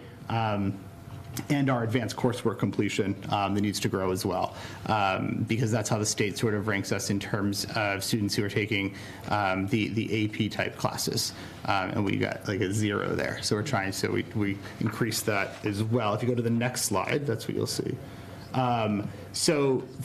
Looking at, this is our first like really full year with IXL at the high school. And so a focus of our staff has been on really pushing out to students areas of growth. And so I just sort of put that big mountain picture up there because our teachers are doing an amazing job of pinpointing where students need to grow and then assigning that out to them. We have our engagement rate, which measures sort of how much students are using it, is upwards of 95%. And students are using it both at home and in school. And so we're really seeing a good amount of usage of IXL. And then on the AP side there in that sort of advanced coursework, one of the things that we struggle with obviously is kids taking the test, the AP test, because it's not required. But so our numbers, and this is what AP gives us, but we've increased the number of students there this year taking AP classes, and we've made a push for more students to take the exam. So asking teachers to focus that as well, because that's how you actually get counted when it comes to AP, is actually taking the exam, not just enrolled in the course itself. We also, in order to boost that, are partnering with PLTW, which will allow us to consider like some of our science courses to be considered advanced coursework. Because even if you're in an honors chemistry class, that's not considered that advanced coursework. But if you're in a PLTW labeled class, the state then all of a sudden decides that you're advanced coursework. So we'll be partnering with them as well. I'm going to assume I'm getting the grant where, we're going to get it. So. All right, this is kind of wonky because of our schedule again. So you have to remember when students take the IXL assessments, you're starting in the first day of semester 1. The last day of semester 1 is the last day of your class for the year. So the next time you go, so your English class, so students, that's why it's weird. So some students are in a class, then they don't have the next test, and then that's why there's 3, not 2 numbers, because if you take a year-long class, you would have a beginning and then a middle. And that's why there's 3 numbers there, and they're kind of weird sometimes. But the ones I wanted to focus there is the math in the algebra and geometry. What you can see is a tremendous amount of growth on average of our students across the board, and speaks what our teachers are doing in the classroom. They have a brand new curriculum they're working with, and then the growth here for these students. And then on the ELA side, again, this is where it's kind of weird because the numbers are off because they take it at the semester and then they start over again. So what you really want to look at there are the 2 end numbers. That's the not the actual middle numbers there. Those don't mean anything. You can look at those 2 end numbers and we see growth there. But what's really cool there is what we were looking at before is that our kids are coming in prepared. Because you look at those starting numbers, you can see that grade 9 ELA on average, the kids are coming in at 954. So that means they were coming in really well prepared for those ELA classes. And then as you can see, the grade 10, that there was a little bit more, although they came in starting at 953. So we see a lot of growth coming in with our 9th graders, and we see that we have a lot of growth to do with our 10th graders across the board. The reason I didn't break it out for the high needs is because like in 10th grade, we need growth across the board with those students. I mean, we see that we're not where we need to be with them. And when you look across the board, our 9th grade, we're actually seeing a lot of great success with that, where they came in. So. But IXL has been an amazing tool for us to use across the board for supporting students and really pinpointing the needs of our students and engaging that because of the amount of time in the classroom that we have with them. This allows them to work on some of those skills that they don't have time to do in the class. The other thing we'll be doing with IXL is every student will be taking it in the spring. The diagnostic in the spring, so even those students who didn't have ELA will have, so we'll be able to see if there's any regression for students in June, or May and June, we'll be able to see if there's any regression for students who didn't have ELA for that whole semester. So I was last, so I went quick. So. What are the colors represent on the colors are different. So I could get it on one. I couldn't get it on the other for some reason. But they're the different strands within, and I could not get them to get labeled. So, but they're the different strands there that exist within ELA. And you won't believe it, but the grammar is the lowest there. Yeah. What do you mean by strands? Like, So it measures out, so like when you look at, so it'll, grammar, you have vocabulary, you have, so all of those different pieces within. The standard strands. The standard strands, thank you. But I will say, like, I'm really, really proud of the work that the math group has done in implementing ELA and the growth that we've seen there throughout. And I think that that's a testament to their implementing of the brand new curriculum, doing that as a team, and then, working through IXL and supporting our students. Sorry. Did I, oh, you can go. No, that's fine. Did I see correctly that the high school has had 0 tardies this year? Yeah, exactly, 0. Yeah. Exactly. You just don't have that sounds data. right. The way that it works in our system, it's not a clean tardy system for the high school because we have so many rules and so many things we have to do with it that the computers don't like us. Because it doesn't read it well because there's so many different types of tardies that we have that it messes with it. We have lots of tardies. I will own it's a high school. No, we have actually. I mean, this is the first year. I will say it's actually. I haven't noticed a line out the door in a really long time for tardies, to be honest. And that was a huge problem. The APs have been spending a lot of time, working with students in being where they need to be on time. And we put in a few new rules that have helped across the board, including, we don't have as many kids on their cell phones in the bathroom, just hanging out. So those tardies are down, and sometimes for high school kids, a few consequences work, and so you can come hang out after school in the office for the detention room for tardies, if you'd like to. No, but it's actually been. Just following up, I think what we've seen in terms of attendance and tardies is that the follow-up with the students and those conversations and reaching out to families and reminding them of how important it is to be in school and on time. We're talking a lot about students, but do we track some of this information for staff? For what? Do we what? Attendance? Attendance? For staff? I mean, we have an online system that does, that data is, they put their absences in, yes. Okay.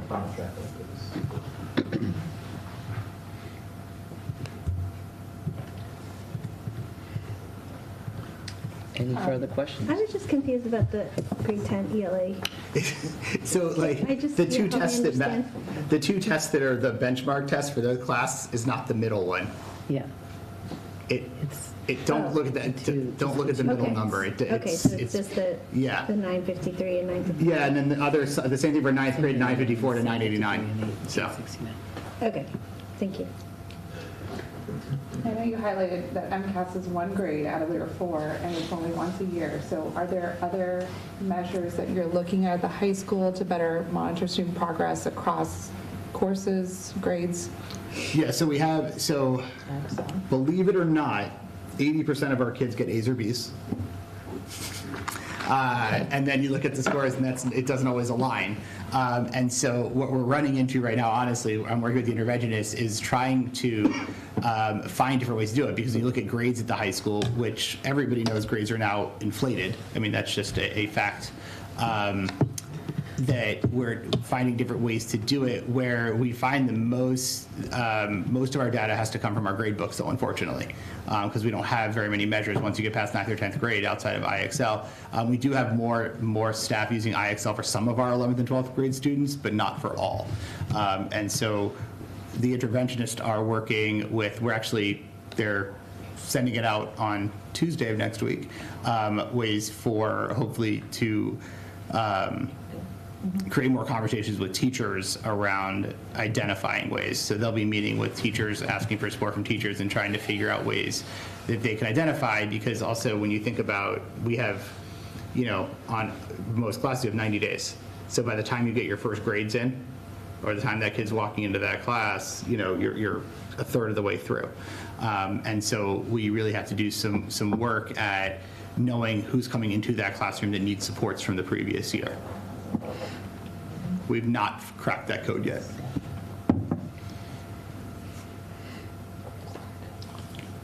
Anything else?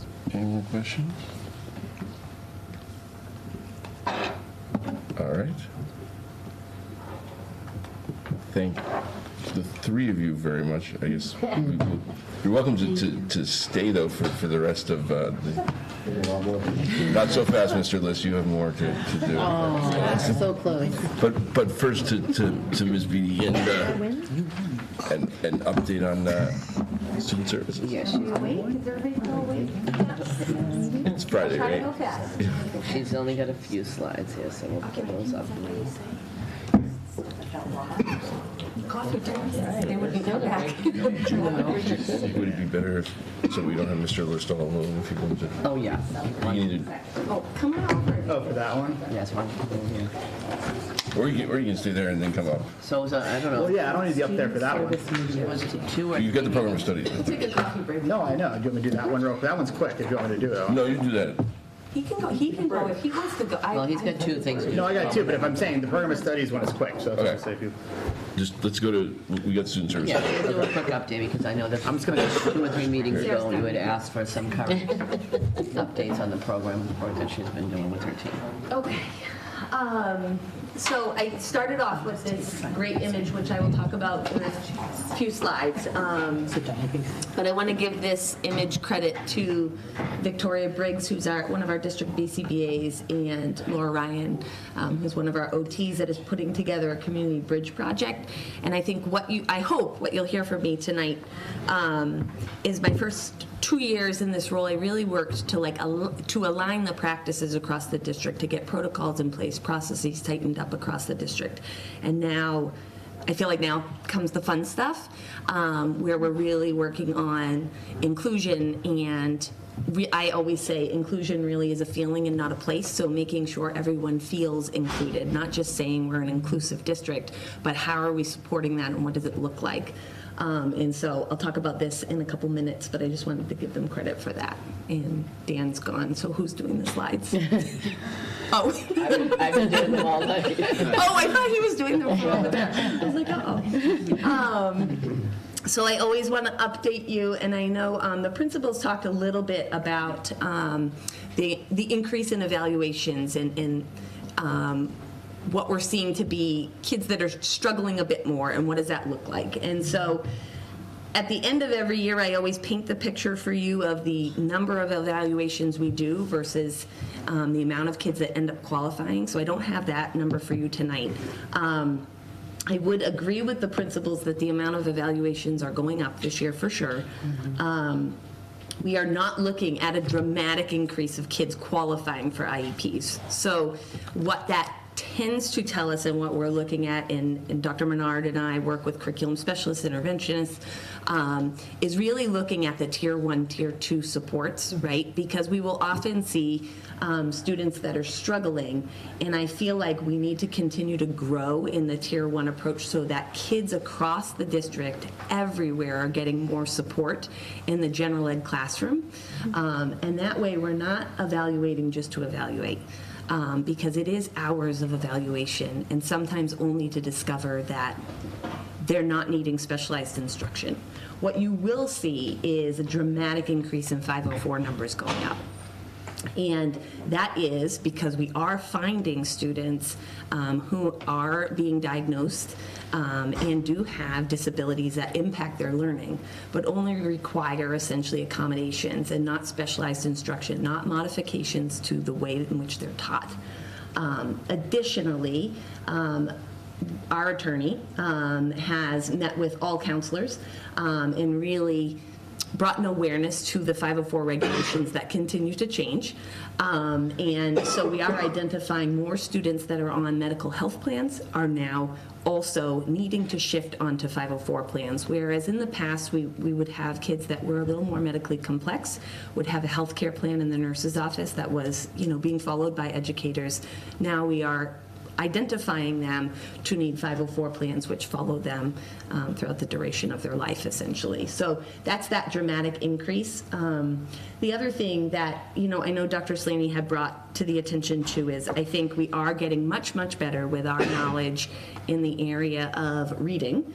In those struggles with dyslexia, that our percentage of students that qualify for IEPs under specific learning disability, which is essentially by DESE, and a medical diagnosis is dyslexia, are qualifying. And we as a district are now naming it, whereas in years past, or when I walked in the door, we really were not identifying those as much as we should have been on IEPs. So that, I think, with our knowledge growing and overall staff knowledge growing, we are getting better at that and giving support earlier. So you started to see that progress across the district. It was so great to hear.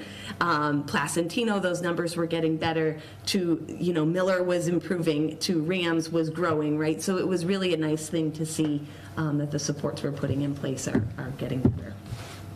Next slide. I did want to just give justification to why or what the impact is on our numbers, and my eyes are not great, so that's really small, and I'm sorry.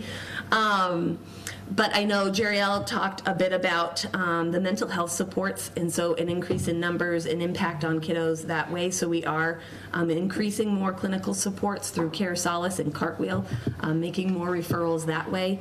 Our Pathways and Connections Continuum, that is our continuum that supports students with social emotional challenges. It also supports kids who have been hospitalized throughout the school year. So when we talk about attendance, we have to consider those kids too. So it's not necessarily just illness, but kids that really need extra support that are unable to be in school. So those are kids we can't lose sight of and can't let fall through the cracks. Special education eligibility. So we are continuing to feel that. I will bring up COVID, like closing that gap. Literacy is a huge area of concern for us and across the state. But really looking at that need for Tier 1 in all classrooms, and I'll talk in a minute just about how we're trying to promote that and help educators so that they know what to do with struggling learners in the classroom.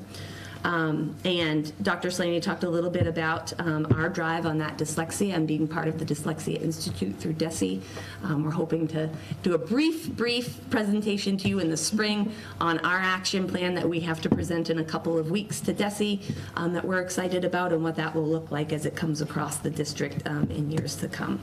And then I already talked briefly about the 504 regulations and the impact on those numbers. And then we look at out-of-district numbers. So those are always a continued conversation.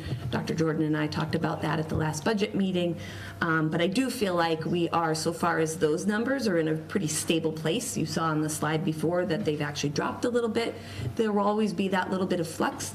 But I think we are doing a really great job of promoting within and really making our continuums more robust so that hopefully we can bring kids back or keep the kids here that we really, can support in the community. Next slide. They deleted? Oh, it's there. I'm not changing my slide. Jesus, I'm falling asleep, everyone. Just wake up. These are just ways that we are broadening our approaches to create inclusion for everyone. So we are expanding our continuums, which is on the next couple of slides. I talked about our literacy partnerships with Landmark. So we are having Landmark. We have partnered with them to help rebuild our language-based programs.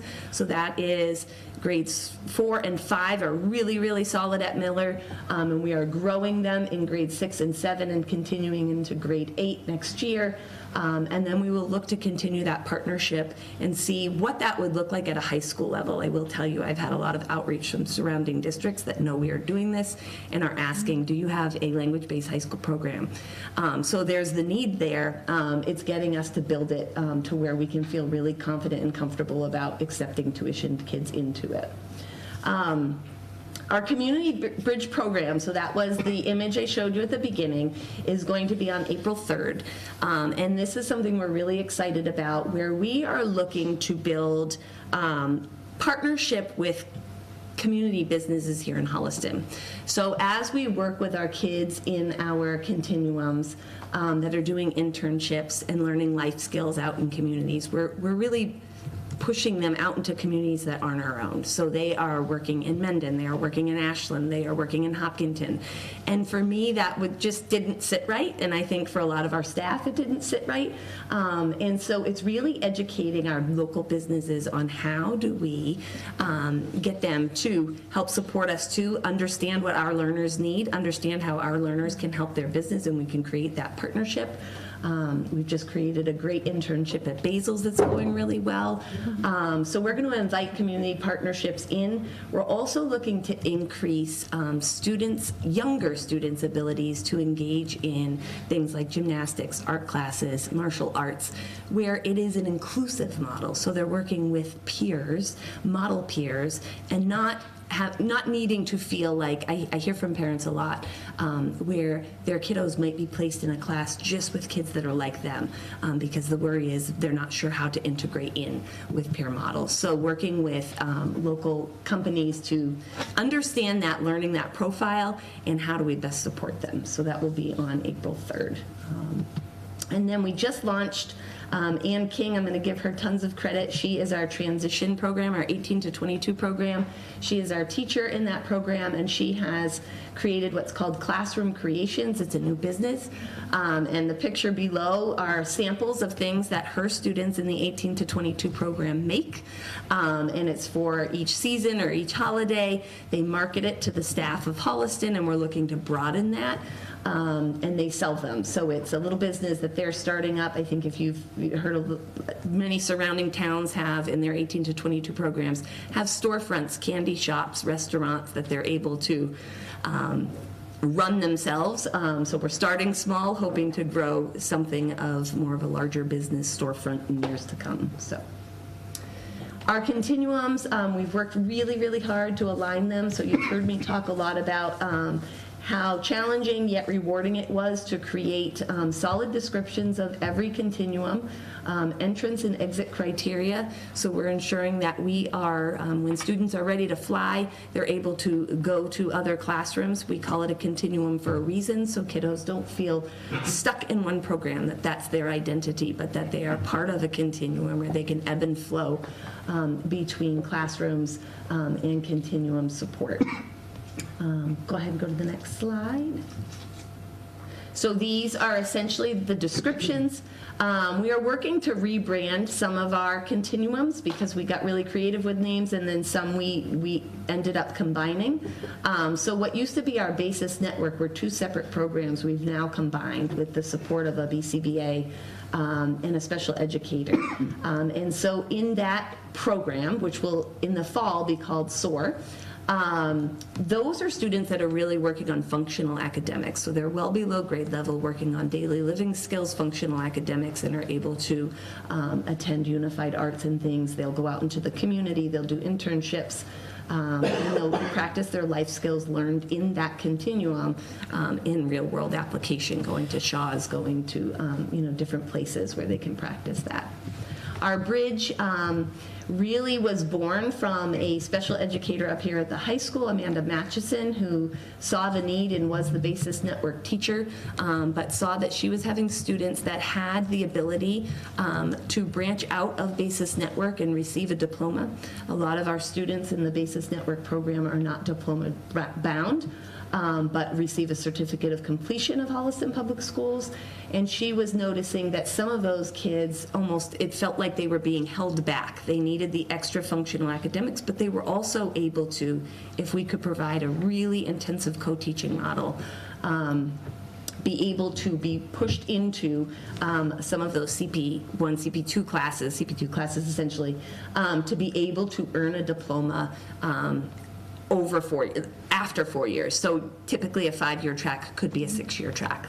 And so what came from that was the bridge program, and we have pushed that bridge program model and those conversations with parents down to the younger levels. So we're starting to have those conversations about, is this the track or the journey your kiddo could be on? And if it is, what's the reality of that, right? So getting them to see that, yes, your child can earn a diploma, but it might take longer than the typical 4-year track. And so that's been really rewarding.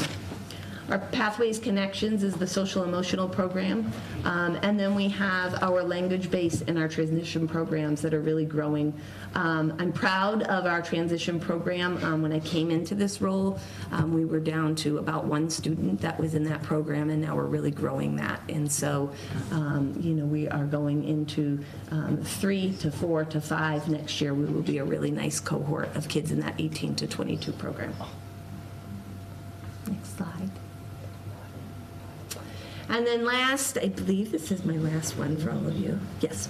Are just ways that I want us to be mindful of. I know our last meeting here was around budget, and I know that times can be challenging. And so I just wanted to remind ways in which I adore my SSA team, my student services administrator. They are all amazing, and so we constantly have these conversations about how do we bring costs down. We recognize that special education costs are on the rise, transportation costs are on the rise, and so looking at ways to mitigate that, having conversations with surrounding districts about how do we tuition in and partner together for students coming into our continuums. Really solidifying that language base from grades 4 to 8. What I have found is I'm able to bring back kids that were in language-based models out of district, so learning preps, things of that nature, where I'm able to bring them back and be able to either have them come back and attend high school or be part of our language-based programs in our buildings here. Transportation is a challenge, but we are really consolidating our vendors to get more fiscally appropriate pricing where we can, doing ride shares with other districts to bring down that cost. And then talking about broadening that transition program, so really making that a more robust program so we're not losing kiddos where we do need to educate them up to age 22. They're able to be in district. And then the last thing we're always looking at is staff efficiency. So really looking at, as our numbers ebb and flow, whether that's total population, special ed population, is how are we adjusting the way in which we're utilizing staff and placing them appropriately. So we're making sense of what we're doing. So with that, I tried to go as quickly as possible. Do you have any questions for me? I don't have a question, but I just wanted to say it sounds like you're doing a ton of really good stuff, and I just want to thank you for that. I really like the idea of the Community Bridge program, and I think it would be wonderful to have more stuff going on right here in Holliston. So thank you. Does that include other departments, like your Community Bridge, like other departments in the town as well? It definitely could. So what we, and we've done, actually Charlotte Porter, who works at RAMS and does our BASIS network, does a lot of outreach with Holliston Police and Holliston Fire, so looking to bring them in. We've talked about, we have a couple kiddos really interested in the fire department, so we're going to invite them to this breakfast. There might be opportunities where they could, help there. I will send an invite to all of you. You're welcome just to come and listen if you want to, and you can. But we're excited about it. Thank you. How many students can you take in the transitions program? So it's in the 18 to 22. So it's staff dependent. So right now we have one teacher and one para. Okay. So we can take 6 to 8 is comfortable. Right. Profile dependent, right? Yeah. Yeah.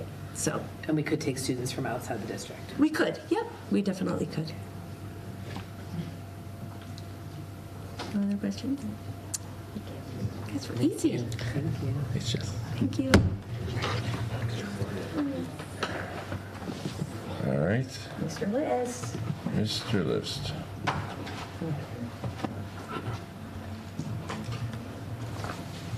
you want to sit there? Sit Yeah, This is the hot seat. No, this is the more comfortable seat where you're surrounded by friends and antagonists. He's closer down there. Yeah. You might want your name tag though, unless you want mine.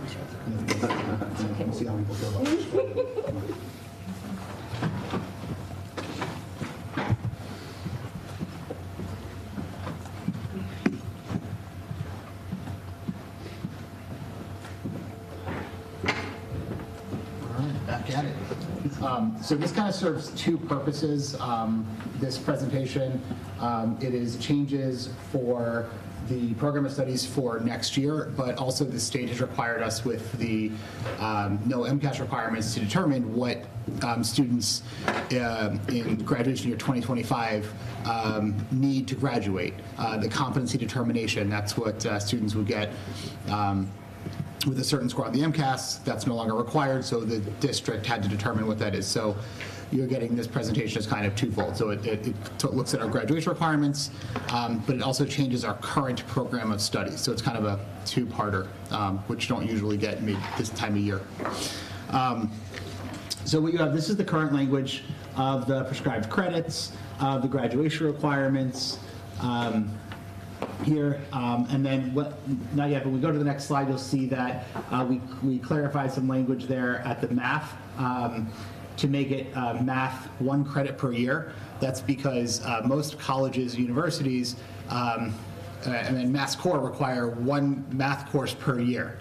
So we had students who were meeting the previous requirements, which were to include 1 credit junior or senior year. So in order to align with Mass Core, we need to have 1 credit each year. So, and again, like they have enough math credits, but that we just want to align with Mass Core. When you look at science, we looked at, again, you have to have a competency determination now. So that would be passing biology. Bless you. That would be passing biology class. And that would be that you need a 1 credit sophomore and then junior or senior year, because Mass Core requires 3 lab sciences. Most of our students take 4 lab sciences here. We're very fortunate that that's the case. But this, again, just makes sure that we align with Mass Core. It also removes what says there is that 0.5 science, technology, engineering credit during freshman year. That was the foundations class. That class was really created when students were learning how to use all of the technology and Gmail and Google Classroom and all that. So it's really kind of an outdated class, and so that's no longer necessary there. Social studies stayed the same. The other thing we added is a civics requirement. This is something that you heard a presentation on about a month ago, I think now, by Amelia Holmes as a part of Amelia's service learning class. They came to me last year and talked about the importance of civics engagement and civics learning. And as you look across what states are doing, there's 28 different states right now that require civics as a graduation requirement, and more high schools in Massachusetts are requiring them as well. And so, Amelia did a lot of legwork in working with the social studies department, being willing to come here and speak in front of school committee. Ms. Mills is over there, so shout out to Ms. Mills, because she makes it happen for those students, and really empowering them to affect change. And so brought that forward, and that is being proposed as a graduation requirement for students' civics. Additionally, then, the financial literacy requirement, again, which is something that we know students need. And when we look at what's going on across states, across the country, and what our state is talking about, these are things that are coming down the pipeline anyway, but are also really important for our students to have these skills before they graduate. And so adding the financial literacy requirement as well. So that is the new prescribed credits. Before I move on to the MCAS part, do you have any questions about the credits? Okay. So the next slide. So this is the current language of MCAS, which says that we require an MCAS to graduate. Can't do that anymore. So if you go to the next slide, what it now says is that it's based on educational standards for students in grade 10 in ELA, math, and science. What we did keep in here, because this is a lot of the data that we do use, is that our students are required to take the MCAS test. So they don't need to get a score to graduate, but we are requiring that they take it, because that was a big concern across the board, was that we would no longer have that data, because parents are like, I'm going to stay home. So that still would be a requirement. It really is one of the only tools we have that really kind of gives us some baseline. I know nobody likes it, or some people do, but not a lot of people like it. But it is that it's good baseline data, and it really does show us, where we need to focus on some of the areas with our kids. So, but that would be the new language that would go into the current program of studies and the future program of studies. No, I'm glad to see we're going to require them to take it, because that was the concern. Yeah. How do you ensure that they take it seriously, though? It's not a requirement. You can't. No, no, yeah, I mean, we let them know, I mean, that there's importance, and that's the other piece is that the scholarship doesn't go away, that students have access to. We have a lot of our students attend Massachusetts state schools, so there is that piece of it. And, you know, we just have to instill in the students that this is important as a baseline for what they know. And on top of that, they will see what comes out of it are, you know, they'll be getting meetings with our interventionists, getting supports built in. And if they're not, you know, if they're not taking it seriously and we see that across the board, then they'll be working with our interventionists because their scores are so low. But I think ultimately they'll know. I mean, we will tell them they're high schoolers. We can be honest with them and tell them that we need them to, you know, work their best and try their best on this test. And they've changed it over the years. It's not as long as it used to be. It used to be much longer. Our students are finishing it now pretty much in a one period in 77 to maybe 85 minutes. So on for most of our kids. So it seems to be getting shorter as well. And we don't really know what they'll do with it, to be honest, moving forward. They haven't really, I don't know if you have any insight. They haven't given us much guidance at all. We're all waiting to hear the next. And then eventually we will need to, they are requesting that if school committees make policies around this, but we're not there yet. Some school committees have started that route, and they're now backtracking a little bit because, you know, the more premature you do that, I think with the state coming in, they might make some more global changes as well. But this would require a vote on your parts because it is changing the current program of studies as well and the future program of studies. So, one of just two. When did these need to be put in place? Yesterday. No. We did no. It's not. So last week. We ensure, so we know, because we can look at our information, that we have no students who, all of our students will graduate with the new requirements. Yeah. So it just has to be voted on by the time graduation happens. Okay. The graduation requirements for next year's program of studies, same thing. It has to be done before next year. So we know already that our students all will graduate, just when this is passed. Got it. And the requirements are for like the class of 2029, which is like next year's freshmen. Yeah. So we usually typically vote on changes to the handbook like for the summer, but doesn't really. And program study would be part of that, but. Okay. Any more questions for Mr. List on this? Thank you. Moving forward, we don't have any policy updates tonight. Thank you. Did you want to vote on that or postpone it? Oh, did you want us to? What? Well, yeah, I mean, yes, that would be ideal. What's the agenda? It doesn't say it. We'll just add it to the next agenda. Yeah, we'll have to vote on it next. But you won't have to be here, I don't think. Yeah. No. All right. Yeah, you will be. Anyway, scratch that. We got to change. Yeah. 2 weeks we can vote, right? Yeah. It's 3, but what? Or no, it's 2. It's 2. That was a science and technology. That's what it's called. All right. So. That's what it's called. Yeah. We finally got the central office updates. We're moving right along. I think I'll save any. Okay. Another time. Okay. Joan, you had a quick. There is an intervention folder in your documents for tonight. Please look that over when you're looking at our interventions, put together data that you had asked for.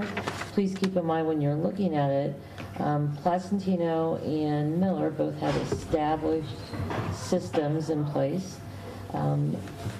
Rams redefined their structure, and then the high school is just beginning. So please look at that and review it, and if you have any questions, please email me. Okay. Thank you. Okay, Jordan? We are, tomorrow we have the MSBA comes out just for kind of that assessment that they do. So it's an all-day affair. Myself and Matt Robshaw will be walking with the MSBA through all 4 of our buildings, doing the full assessment of our facilities. This isn't associated with our SOI or our roof. This is, I saw the face, thank you, Don. But this is just, MSBA just takes a total assessment of our buildings, in all buildings in the Commonwealth. Okay. How often do they do this? With the water. This is my first go at it, so I'd have to ask Keith as far as like how often, whether it's yearly or fair enough. Or other years. Okay, great. Thank you. Let us know if they offer us like $200 million. I plan to, do my elevator pitch the entire time I'm with them. Just keep going. Like, just point out all the cracks. Yeah. All right. Reports from our subcommittees. Communications. Not too much to report. We did do a recap for the last meeting. And then I just want to ask, do we want to do office hours? Oh, we do. We do. We can do that. I have to Respond, but we can set those afterwards, and we can just publicize them. Okay. But just a quick note, I've been meaning to say that you guys have been doing a great job on those recaps. Thank you. It's been very helpful. Yeah. Hopefully people have been reading them. But They're out there. But yeah, I appreciate it. Thank you. Halsey? Our next meeting is, okay, found it. April 1st? Oh, it is April 1st. No, that's not. Is that something else? Yes, it's something that's else.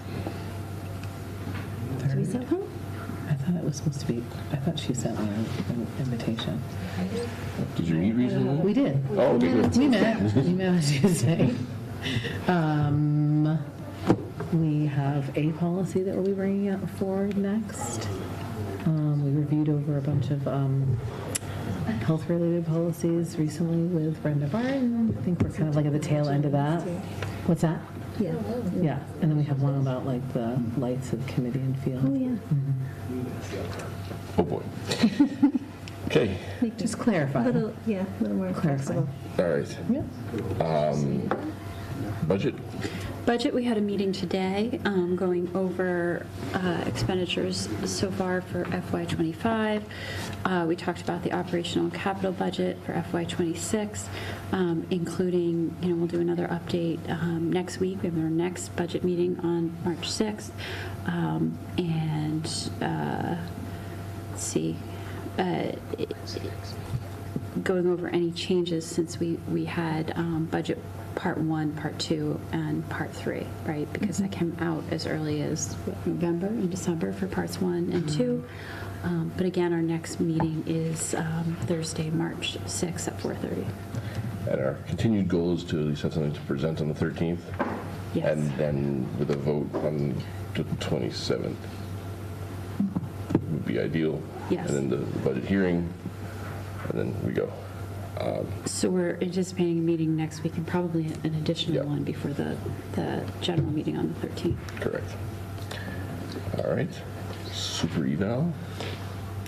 We met on Wednesday. I'm getting confused with yesterday. Was it yesterday? We met yesterday, and we were just reviewed over where we are at with mid-year, and I'll be resending out to folks in the next couple of weeks the rubric and the evaluation so that we can get started on it. We were trying to map out like a timeline, which I'm going to forward to you in terms of like where we're looking at to get everyone's evaluation back in time for us to be able to vote on it prior to the next committee coming, which would be like, I think it's the 15th of May is our last meeting before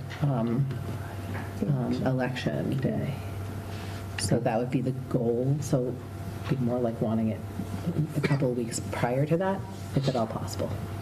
But I'll be sending that out to you guys next week. All right. So that is the end. No. All right. So moving on to old business, the high school bells schedule. The calendar. Could you, well, in a minute, maybe not right this second, but we can maybe bring up just what was part of the presentation from last week, just to show what we're considering. So from the last last meeting. Okay. So before we begin this conversation, we did get a few notes from the community. Let's say they were kind of mixed on the idea. There was definitely some concerns, and hopefully we've got Mr. List with us today, and hopefully he can answer some questions that we have just to kind of get a better understanding of what the impact of the AB schedule would be. But just as a reminder sort of how we got here, obviously the subcommittee that was formed as part of the MOA did make a recommendation at the end of last year. It was within the timeline of the MOA, and it went to ratification. The school committee ratified that contract, and unfortunately the HFT did not ratify that contract. In the meantime, we have the NEASC report as well as an equity audit and just general conversations and understanding and knowledge of the situations at the high school that clearly demonstrate significant issues and inequities and problems with our current schedule. And so, due to some issues with the way that the subcommittee, I guess the recommendation of the subcommittee was handled, while we, are going through the unfair labor practice process, which it could, take some time. We have to consider what is in the best interest of the students of Holliston. Just as far as, some backstory, the AB schedule has been a theoretical sort of option forever, but also it was, first brought up over a year ago. This is not something that's brand new. While it may not be the ultimate ideal schedule, it is, in my opinion anyway, a step in the right direction and toward addressing some of the issues that we have identified through these multiple reports. So this is not my ideal place to be, but it is a place that we are at because we were unable to have a ratified schedule through the subcommittee process yet.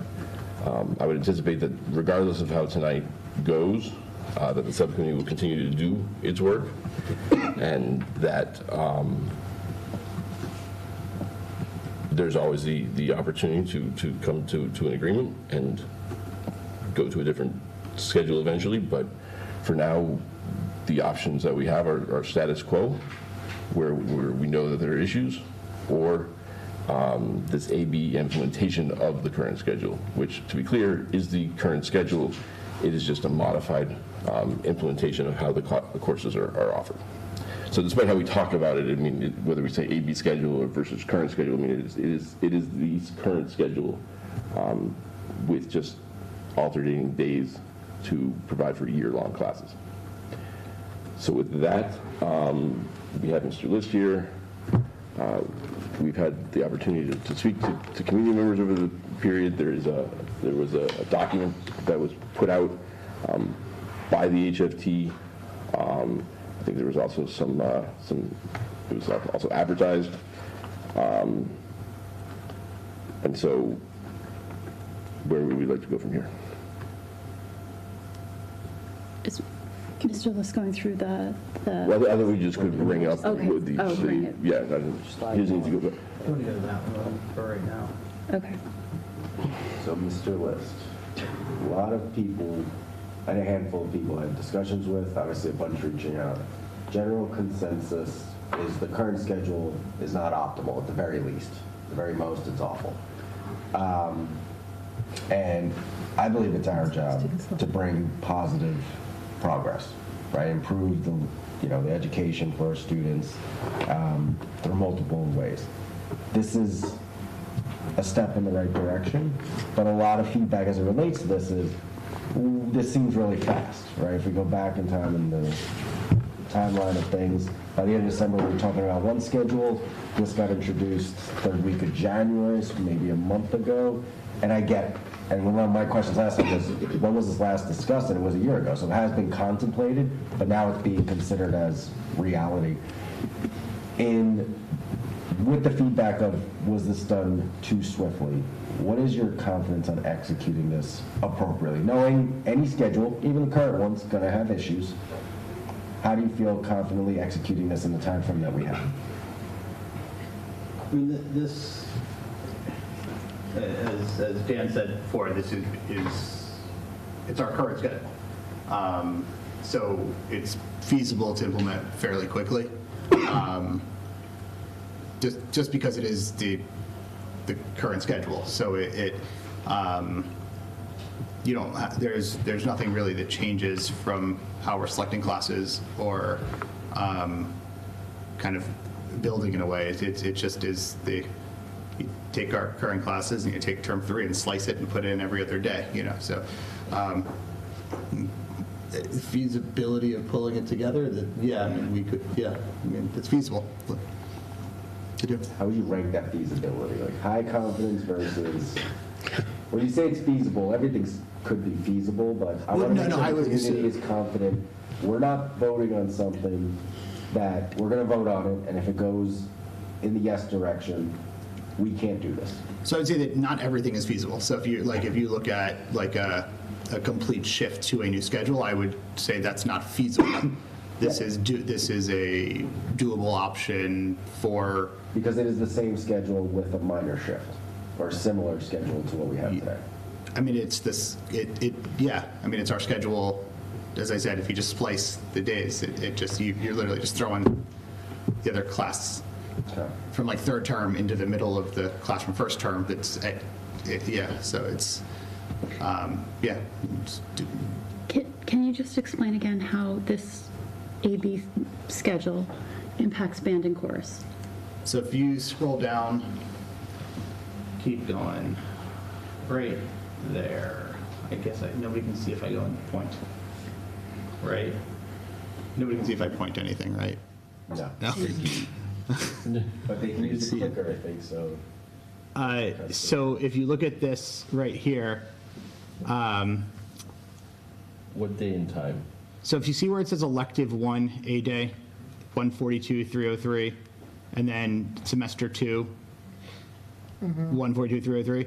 So that's just saying you can have a year-long elective in that version. And so as you go down to the other sample schedules, because they represent sort of different iterations of what our students would take, anytime you see like the elective 1, I mean, that's a year-long elective. So that's something that runs every other day for the year. So that's where like a band or a chorus would fit in. Right, so where it's elective 1 on A day, first half of the year, and then elective 1 on A day on the second half of the year, that means that they'd have every other day the whole year long, they'd offer music during that block, whereas sometimes now kids are only getting it. Well, they only get during DSP. During DSP. Okay, and does the AB schedule provide for year-long math? So, yeah, so this would be a student who's taking one math class, this version of the schedule, so that B day, if you go down, let's say this is like a freshman, a sophomore, somebody who wants to take multiple math classes, so that A day, B day, so in semester 1, term 1, that would be the same math class that you do on A day and then B day. So if you're looking at like Algebra 1 Part 1, you're taking that A day and B day. And then the second semester is like Algebra 1 Part 2, A day and B day. So in this sample schedule, this student actually is only taking 7 classes at a time, or actually 6 classes plus. Well, this was So it's only, because you're doing math, it's the same math class, right? So you'd only be taking 7 classes. It's actually 6, isn't it? Well, at a time, you'd have, yeah. You wouldn't have 8 at a time. Right, Correct. 7 at a time. Correct.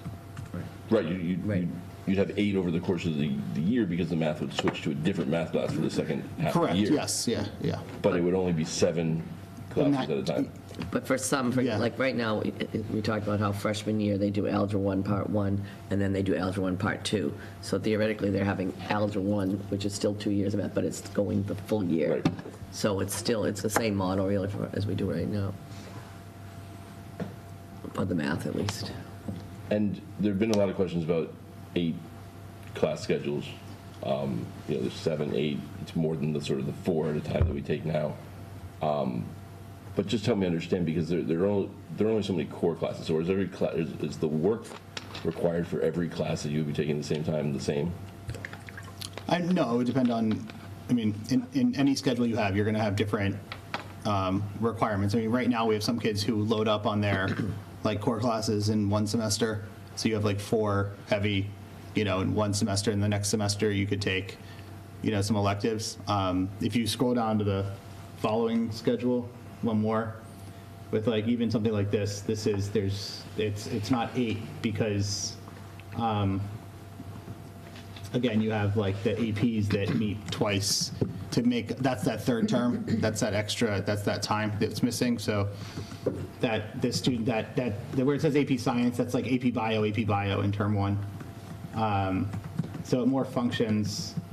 Again, this is our current schedule, just in an AB day. So you're taking those AP classes, so that this student is only doesn't have 8 classes. So it's 5 different content areas and 1 elective in this model. Right, in this model. So in this model for is it term 1 and term 2? Their AP, bio, for example, would be meeting every day? Mm-hmm. Okay. And then in term 3 and 4, It'd be every other day. it would then meet every other day. Okay. Which would be the equivalent of the current model, which is 3 terms of consecutively. Okay. But just because it's an elective doesn't mean that it's not academically rigorous. No, it depends on the elective. No, I'm saying you it can take an depends on the honors elective. marine bio class, and that's a rigorous class. It's Right, not. you take the anatomy class, you take, You're choosing that, so that you have flexibility to make those choices. So if you have a heavy core class load that year, you could not maybe take a heavy elective versus right. There's been a lot of feedback on APs. I know we said this a few times, but I just want to make sure myself included, everyone's clear. Today's model, you have 3 terms of an AP, but it also means you may have a gap between ending it and taking the test, right? Most of our APs, yes. Okay. In this model, they will get 3 terms worth of material in really a year and leading right up to the test. So fully transparent, there are the 3 terms. So that meets, if you just do the math on that, that's 135. Says it's a 90 plus 45. Yep. So it's 135 times that they would meet. Okay. Yep. I have to do the math on this really quickly. So you have the 90 to begin with, and then you have every other day in the other terms. So you'd be doing 22 and a half after that. So 112 and a half. Right? That would be third term, plus you have fourth term. It depends on when your AP test is, actually. So you're talking about like 120, 125, depending on when your AP test is, versus 132. 12 days. But there's also more time added on to each, as of next year, there's 4 minutes per class, so they'd be getting additional time overall throughout the year. So it's hard to, it's kind of comparing apples and oranges, but it's. So you're right. So you're like, in any year-long schedule, when you have APs, there's a gap. There's not a gap. There's a cutoff at the end, right? Because the AP tests happen between the first week in May and the end of the second week in May. So you're always going to have that, and then you have the time after that exists when you're in that AP class, but the exam is over. Just like with MCAS or anything else, there's more content that can take. So any year-long schedule, that's going to be the case, where you have this gap, where you have the class that runs beyond. That continues beyond the test itself, and you figure that, that if your exam is just on average May 10th, because it's between sort of like May 1st and 20th, 15, 16, 17, depending on the year. So you figure you have that between then and June, those days when the class would meet. But you do have some AP classes that only meet term 3 and 4 currently, right? We have some of those. We have some that meet 1 and 2. We have some that 1 and 2. Yeah. So it would help a little bit with that, as far as they would be meeting all year. Yeah. I mean, any year-long class. I mean, that's like in any schedule that's developed with year-long,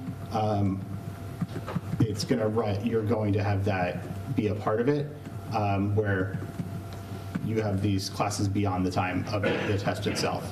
So I like visual a lot. So 12 days roughly, 15 hours total difference roughly, maybe even a little less. Yeah, I'd have to do the exact math. Yeah, I don't on have it. the That's it. But you figure if the average test is on May 10th, and there's, again, it's like depending if you have seniors who are in the APs, they're done by the third week in May, so like they're not missing any. I mean, and the AP. I mean, there's a lot of juniors I know, and even sophomores, but seniors take APs primarily. I think the concern is, and thank you for walking through that. The concern is you hear 3 to 2, you think you're losing 45 days. The honest answer is it varies, but we're talking a couple of days potentially, and at least you have continuity leading up to the exam. So there's benefits and considerations to have, but overall, to me, that sounds acceptable, if not positive. Mr. List, can you kind of describe what the AB schedule, the impact on IEP needs? What does that look like under this schedule? Okay, so it really depends on the grade level of the student, what they're taking. Again, with what our current students do is they have IEP services during DSB or during a given class period every day for a term, a semester, the year.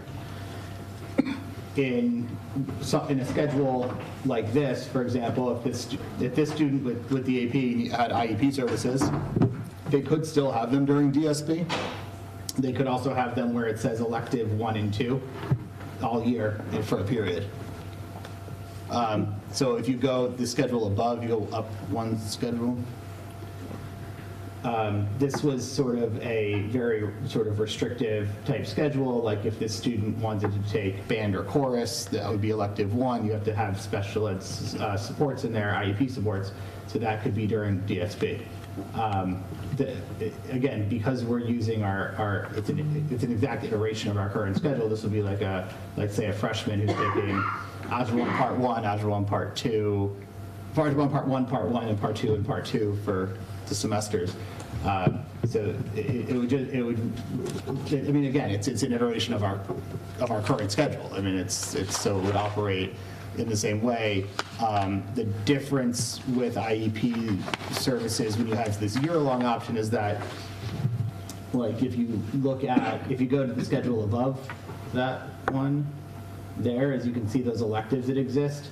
So in this case, the student could have IEP services where it says like elective 1 both times, but if they wanted to do band or chorus on that B day where it says like elective 2, it's the same time as elective 4, so it could go all year as well. So the benefit for students overall in any year-long schedule is the availability of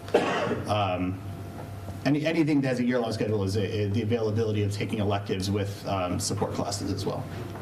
What kind of an impact would this AB schedule have on class sizes, if any?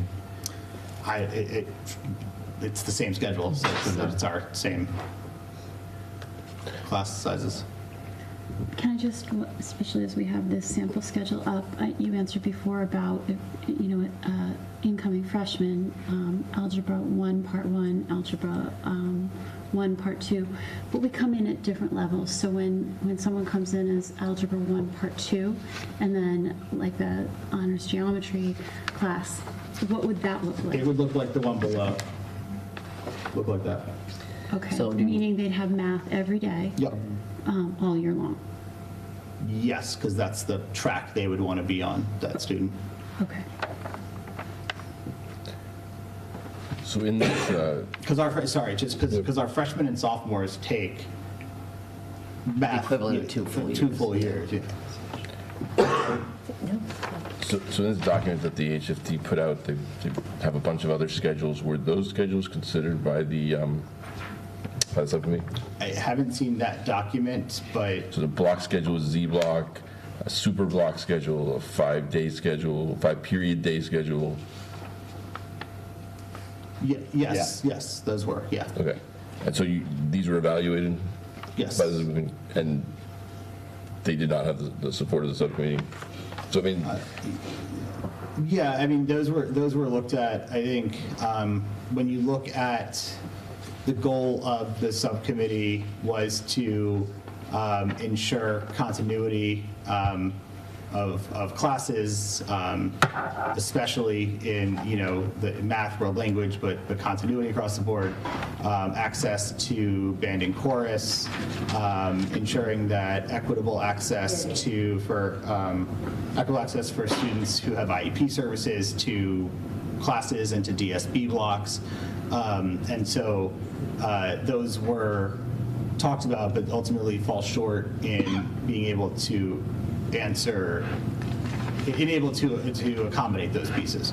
So if you took like a 5-period schedule, you can't, if you look at like a current schedule, just add a period to it, you can't actually fit everything you want to in there just to solve the problems that this current schedule has. It'll answer like one of the problems, but not there are other schedules that address more of the issues that were brought up.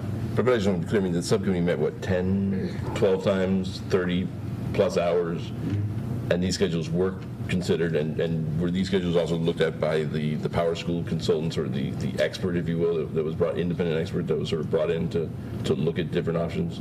Yeah, we asked the Power School consultant to focus on specifically the super block and the 5 block, the 5 block 5 day. Those 5-day schedules. That's like we sent the schedules that were brought forward. So those were where the focus was on the schedules that the HFT had brought forward to the subcommittee. And what did the Power School consultant say? The super block schedule was not a feasible schedule. The other ones are feasible schedules. They just don't address the issues that we are looking to address. I mean, that was the concern was that would be a schedule change for schedule change's sake, but wouldn't address any of the concerns that we had in the first place that were driving a schedule change. Which specific concerns would that potential schedule not address? So you can, if you add another period, right, you can say, okay, now's another period. So now you could take band in that period year long, but then what do you do about other classes for continuity? There. Where do you put, like, where do special education services live within that? So it kind of like creates another period. It doesn't actually address all of the issues. It addresses like one of the issues at a time for a kid, but doesn't address multiple issues within that same schedule. And so just walk me through a little bit, because there's 7, 8 class schedules. What are the benefits of an 8-class schedule versus a 7? So if you just take a look at a core curriculum for a student, like what the average student is taking, it's English, math, science, social studies, world language. That's 5 courses. You have to take legally. You have to take PE, and that leaves you with like a period and a half, let's say, for electives. If you throw special ed in there, that leaves you with like a half a period for electives, possibly. If you throw a band in there, that's your elective. I mean, and kids want to do that. One of the things that that's a 7 period. That's a 7 period. But if you look at what we offer to students and what we offer to take, we have a lot of great electives. We have a lot of great, opportunities for students. And so when you have the 8th period, you kind of open up opportunities for all students. 7 gets the job done. Like a 7-period schedule gets the job done. 8 just opens up more kind of avenues and opportunities for students, especially with those with the most restrictive schedules. I mean, that's, I guess, one of the things that I've heard since moving to Holliston is that we do have a lot of choices, but our current schedule sort of limits the ability to actually access them because of the way things are set up. And so I would think that, based on that, you wouldn't want to, I mean, the 7-period schedule would certainly then limit that, while an 8 would potentially open them up more if implemented in a different way. One of those restrictive parts in our current schedule, one of the reasons, again, we have to look at is that classes are 1 term, 2 term, or 3 term. So when you start to put that puzzle together, it doesn't really work. And so what you end up with is a lot of students who actually, it looks like there's a lot of choice, but there actually isn't a lot of choice because of the structure of the schedule, which is, that's a well-known thing. I mean, our counselors have all, spoken, shared that, a lot of students, even though they request a lot of classes, they don't get those classes because just of the way the schedule is structured. Like if they're taking APs, 2 APs, 3 terms long, that leaves them term 4 for any elective that was offered in term 1. They can't even have that. Right. And so just to be clear, because in this HFT sheet, it says that the AB schedule would increase class sizes. In AB schedule, though the AB schedule here is just our current schedule, so it would not increase class sizes. We'd hold the same number of classes and the same number of offerings. Yeah, it's the same offering, yeah. Under the AB schedule with the DSB, would you be able to take band and chorus during DSB? Would there be that offering anymore? No, that would fall into the elective period. Okay. The only reason it's in DSB because that's the full year model and the music. It's the only option right now, right? So here a course becomes 1/8 of your schedule if you take it for the year, whereas right now if you have a class for the year, it's 1/4 of your schedule. And so, do we have students now that are not doing band and chorus because they don't, or have something else during DSB, or want to do other things during DSB that they feel like they don't want to give up to do band and chorus? So we have, I think what band and chorus run into a lot is that the students have to choose to, go somewhere else instead of going to band or chorus. So like they need extra help, they have to go and get the extra help. They need to make up a test, they go do that. I mean, that's one of the issues that no matter what schedule we were looking at, we needed to address was how to free up DSB to actually be a space where we could provide support and intervention for students. And that's any schedule that we were looking at. That was one of the goals of any schedule. So. Yeah, and I think Sean Bilodeau was kind of really clear on that as far as the ability to build a robust band and chorus program. It being in DSB was limiting, but that was the only way to have it year round.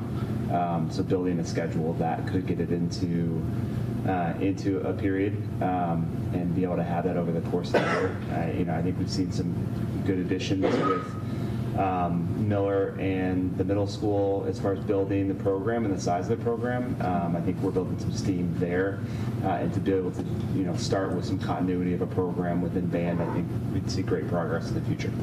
And I have actually had students come to my roundtable meetings and tell me that they've opted out of music even though they love singing or other classes because they can only get it during that time. So just to sort of, because we've kind of hit on some of them, but I want to just, what issues that we've identified does the AB schedule address, and then which ones does it not address? So as a committee, we looked at continuity of classes year long, so it addresses that aspect of it.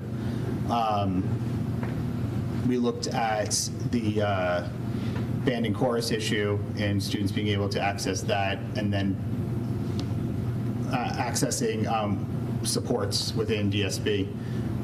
So it addresses that. For the most part, it addresses the special education concerns about when that operates during right now, because it's like during DSB in a period, but because of the schedule I showed there, like if a student wanted to take band or chorus, then like that year-long elective, that the DSB would be where it would fit the special ed services.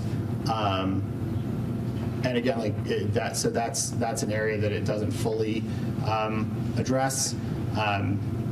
Again, that's like when you look at like a 7 or 8 period schedule. If you do a 7-period schedule, you'd run into the same kind of issue, because if you want to offer electives in a 7-period schedule, that support has to fit somewhere.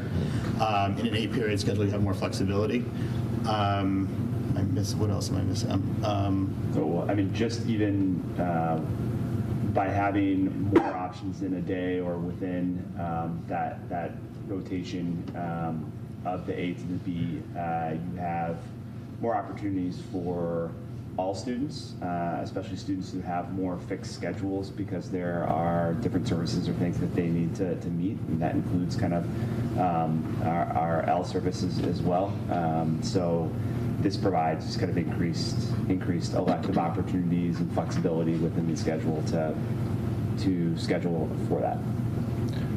And so what doesn't it address? It doesn't address the length of the class period. We talked a lot about students, and this would be 81 minutes, like our current schedule.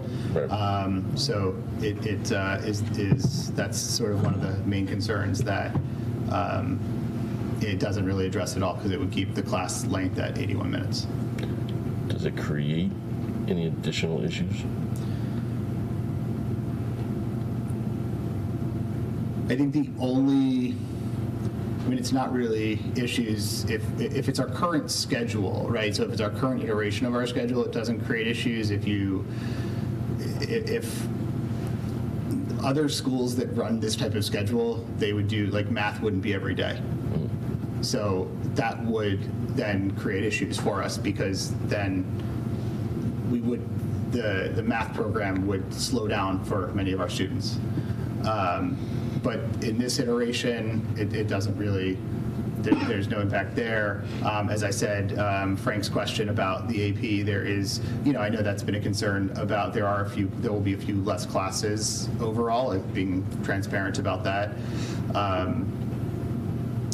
Because the AP class ends, the AP test happens and the class goes beyond that. Except for the terms. Except for the term ones, and it goes up until the test. I mean, again, there's trade-offs in any schedule that exist.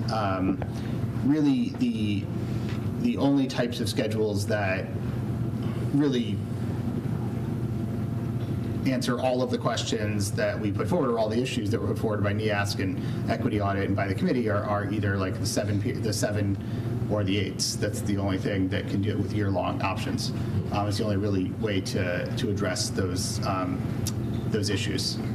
And just finally, for me at least anyway, if we were to vote tonight to adopt an AB iteration of the current schedule, would you be able to very quickly go through and inventory any supply and material needs that would be needed to do that, so that we can make a capital request for them? Because I think one of the issues is there may be additional costs. I think that the numbers that were thrown around seem incredibly high to me, just based on sort of what we do spend on supplies, but they would still be capital, right? This would not be coming out of our budget, our operating budget. This would be a capital request to the town. The town spends over $2 million a year on capital. So even if it was $50,000, it's not insignificant, but it is not off the charts sort of. Yeah, I mean, any year-long schedule will have some cost to it. When you talk about like hard textbooks, we've moved to a lot of ours. A lot of what we have are licenses, so those exist, and we have enough of those. Consumables, those exist either way, because if you're taking, like, there's students who take the art classes first semester, and students take a second semester, so you still have that.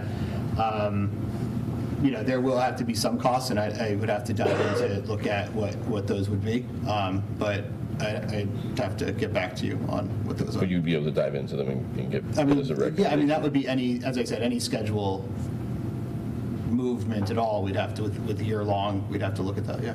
Yeah, I mean, I would work with David with what their current supply budget is for those different departments. We'd look at past expenses where, like, whole class sets of things have been built into the existing schedule and how that flows, because it's not moving to an AB is not doubling the supply budget. It's a percentage that's already used to replace for replacement costs. So it'd be looking at based off of past expenditures and that need, what that would mean as far as an increase in a one-time capital request. Okay, but we'd also be meeting with the departments there's probably certain departments that are impacted by this more than others. Like, for example, English, if we needed to buy additional books because we have all of the kids taking it at the same time. They're not going to trade off their books on Tuesday or Wednesday, but also it could be impactful to some of the AP science classes where they have, they're modeled after a college science lab, which takes 3 hours. We don't have 3 hours. We have 80 minutes, so it goes beyond one day. So we just want to make sure there's materials. But you'll consult Absolutely, yes. specifically with the We have to departments. go through each department and look and see what expenses would be required. Yeah, and I feel, regardless if it's this schedule or another schedule, for moving towards year-long classes and we're in towards a capital purchase that meets those needs, I think any future schedule would also kind of address that. Similar to that, but a bit different. The community, a lot of folks have some questions specific to their student schedule, their own schedule, that they haven't been able to get answers on. And I think to the dismay of our students, the HFT opposed to cease and desist to have any discussions on a schedule. So is there commitment from you, Mr. List, if this were voted on today, you would initiate those conversations to answer their questions? Yeah, I mean, a part of any schedule, even a tiny shift of anything that impacts the students, you have to have lots of conversations around. So yeah, we need to open up those avenues of conversation to be able to let people know how it impacts their child. Can I go now? Been waiting. So we know that a more preferable schedule exists because it was voted on by the subcommittee, and obviously this one differs from it in a number of different ways. The number of classes, the time of each class. I'm really concerned about, from like just even the equity perspective, for students who may be struggling, that we're going from a 77-minute class to an 81-minute class, which I think for students who may be we're trying to address some of those issues by making shorter classes so students can attend to that, because that's identified as an issue, and now we're going to add 4 more minutes to the class. I don't feel like that makes a lot of sense to me. I know that we have a schedule that we preferred, and I would really love for us to have been able to move forward to try to work out the issues that we have with the HFT over that schedule, whatever they may be, so we can work it out with fidelity and then implement it. If that doesn't mean that we don't implement it next year, that we implement it the year after, so we can work on all those issues. Pardon me? Would you vote against that schedule? It doesn't matter how I voted for it at this point, right? If we don't move to an AB schedule, is it correct that the current block schedule next year would also have 81 minutes per class? Yes. Yes, it would. So either way.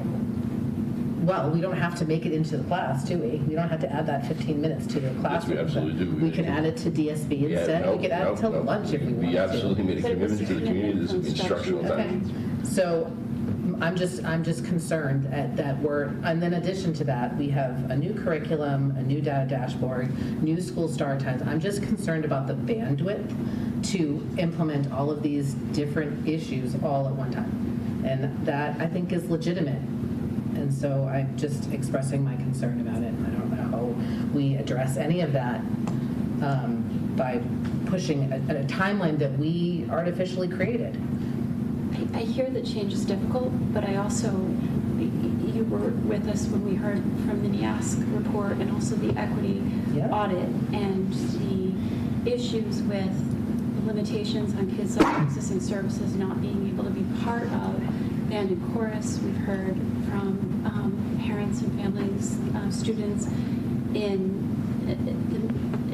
that would like to see music be part of a regular embedded elective that goes full year. I think, and I agree with all of that. I agree with all of that. I'm just saying that if we can take a pause to figure out whether that makes sense for us to work through so we can have the schedule that we want rather than the schedule that we're... Well, first of all, we're not giving up necessarily. The subcommittee is still going to continue to do its work. But secondly, I do need to push back on this sort of, because it is a sort of something that people talk about and it's gotten sort of prevalent into the community. These are artificially, created deadlines. This was part of a collective bargaining agreement that we reached during negotiations with the HFT. It was, obviously you've been part of the negotiations. It's very complex. This was not just something that we unilaterally decided as deadlines. I didn't say that, I'm just saying that we agreed to that, but it's just still. But it was part of a broader conversation, part of a broader negotiation and agreement. So I think that, yes, they are deadlines, but it's not just, sort of random. It was part of a negotiated process. And I think the why behind it is important too. I mean, it was with collaboration with our administrators and also during those negotiations because we wanted to make sure people had ample time to work through implementation, the pieces of this. And I think, we started this discussion with Frank asking if this is feasible, if he has enough time to implement it 6 months before the plane takes off. But more importantly, after a vote like this, we need time for Mr. List to be able to communicate to students, families, answer questions, start putting this together too, right? So this would be 6 months away. But to be fair to him, We though, typically try to get more feedback from the community before we. But Cynthia, the problem is. I understand, which is another problem. He cannot do that, and to be fair to him, like, he's not doing it. There are other groups that have put holds on that, and that's the problem. And I agree, this is a lot of stuff that we're doing, but there are a lot of things that need to be done. And I think that the communities recognize that they're, that we have a great school system, but there are many areas where we need to do better. And there are many areas where we have potentially, slipped a little bit. And so there's a lot of work that needs to be done. And, to slow play it doesn't do our students any good either.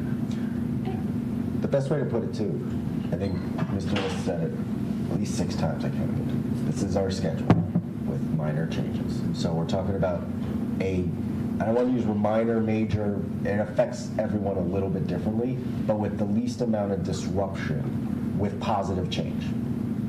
That's important to me, right? Like, we're not flipping things over and saying, okay, this will be positive change while everyone's being disrupted.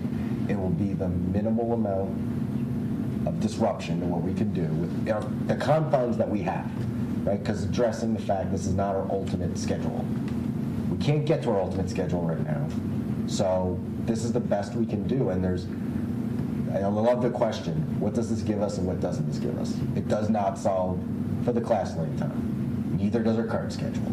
But what it does bring us is access to full year classes. It brings us access to band and chorus. It brings us better support for IEPs. It brings us to an ability to teach our kids all year long the same subject.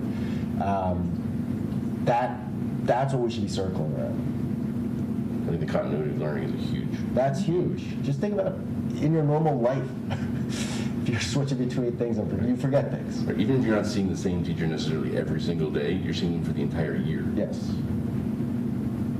You're able to go to them for DSB as often as you need because you have to choose whether you want to do. Well, that's another thing. DSB will now have DSB can actually be used for DSB who gets support.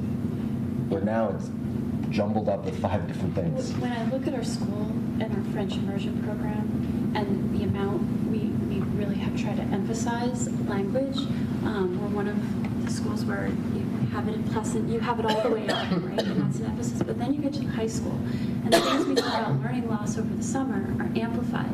If you've ever watched a kid go through this high school who has a language-based learning disability and doesn't take a foreign language for an entire year and then gets put back in there, I really think we're leaving them behind in that aspect. And the same thing with math. If it was best practice, we would tell our 5th graders they only need to study math for half a year, right? But we don't do that. But what we do is when it's critically important in your sophomore year or your junior year, as you're taking SATs, as you're taking these higher level science classes, you often may go an entire year without math. And I think that's unacceptable. I think we heard it was unacceptable in the NEASC and equity audit reports, and I think we need to do something about it. So I don't know how many minutes we've been talking about this, but it's felt like it's a good amount of time. Are there any more questions for Mr. List? That you'll feel they need? Will this require more planning time for the teachers to implement? So the contract requires 85 minutes planning for teachers on an aggregate, so we would do the same amount of planning regardless. Whether it's an MP schedule or current schedule exactly? Yeah, and that's all determined by the contract, so If you look across different schools, our teachers have a good amount of planning time. No, I know, but just in terms of preparing if they're now teaching, their course load is going to be different now. There may be some that need to have, some discussions with the HFT about the implementation of this.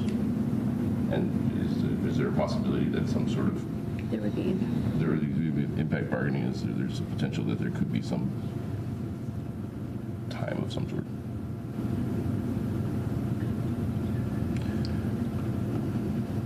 Are people ready to vote on this? People generally, I mean, I have a motion if we were ready to vote to implement the AB model. Okay, so I entertain a motion to ask Dr. Kuska to implement an AB model at the high school, the current Holliston High School schedule, subject to any bargaining obligations that we may have.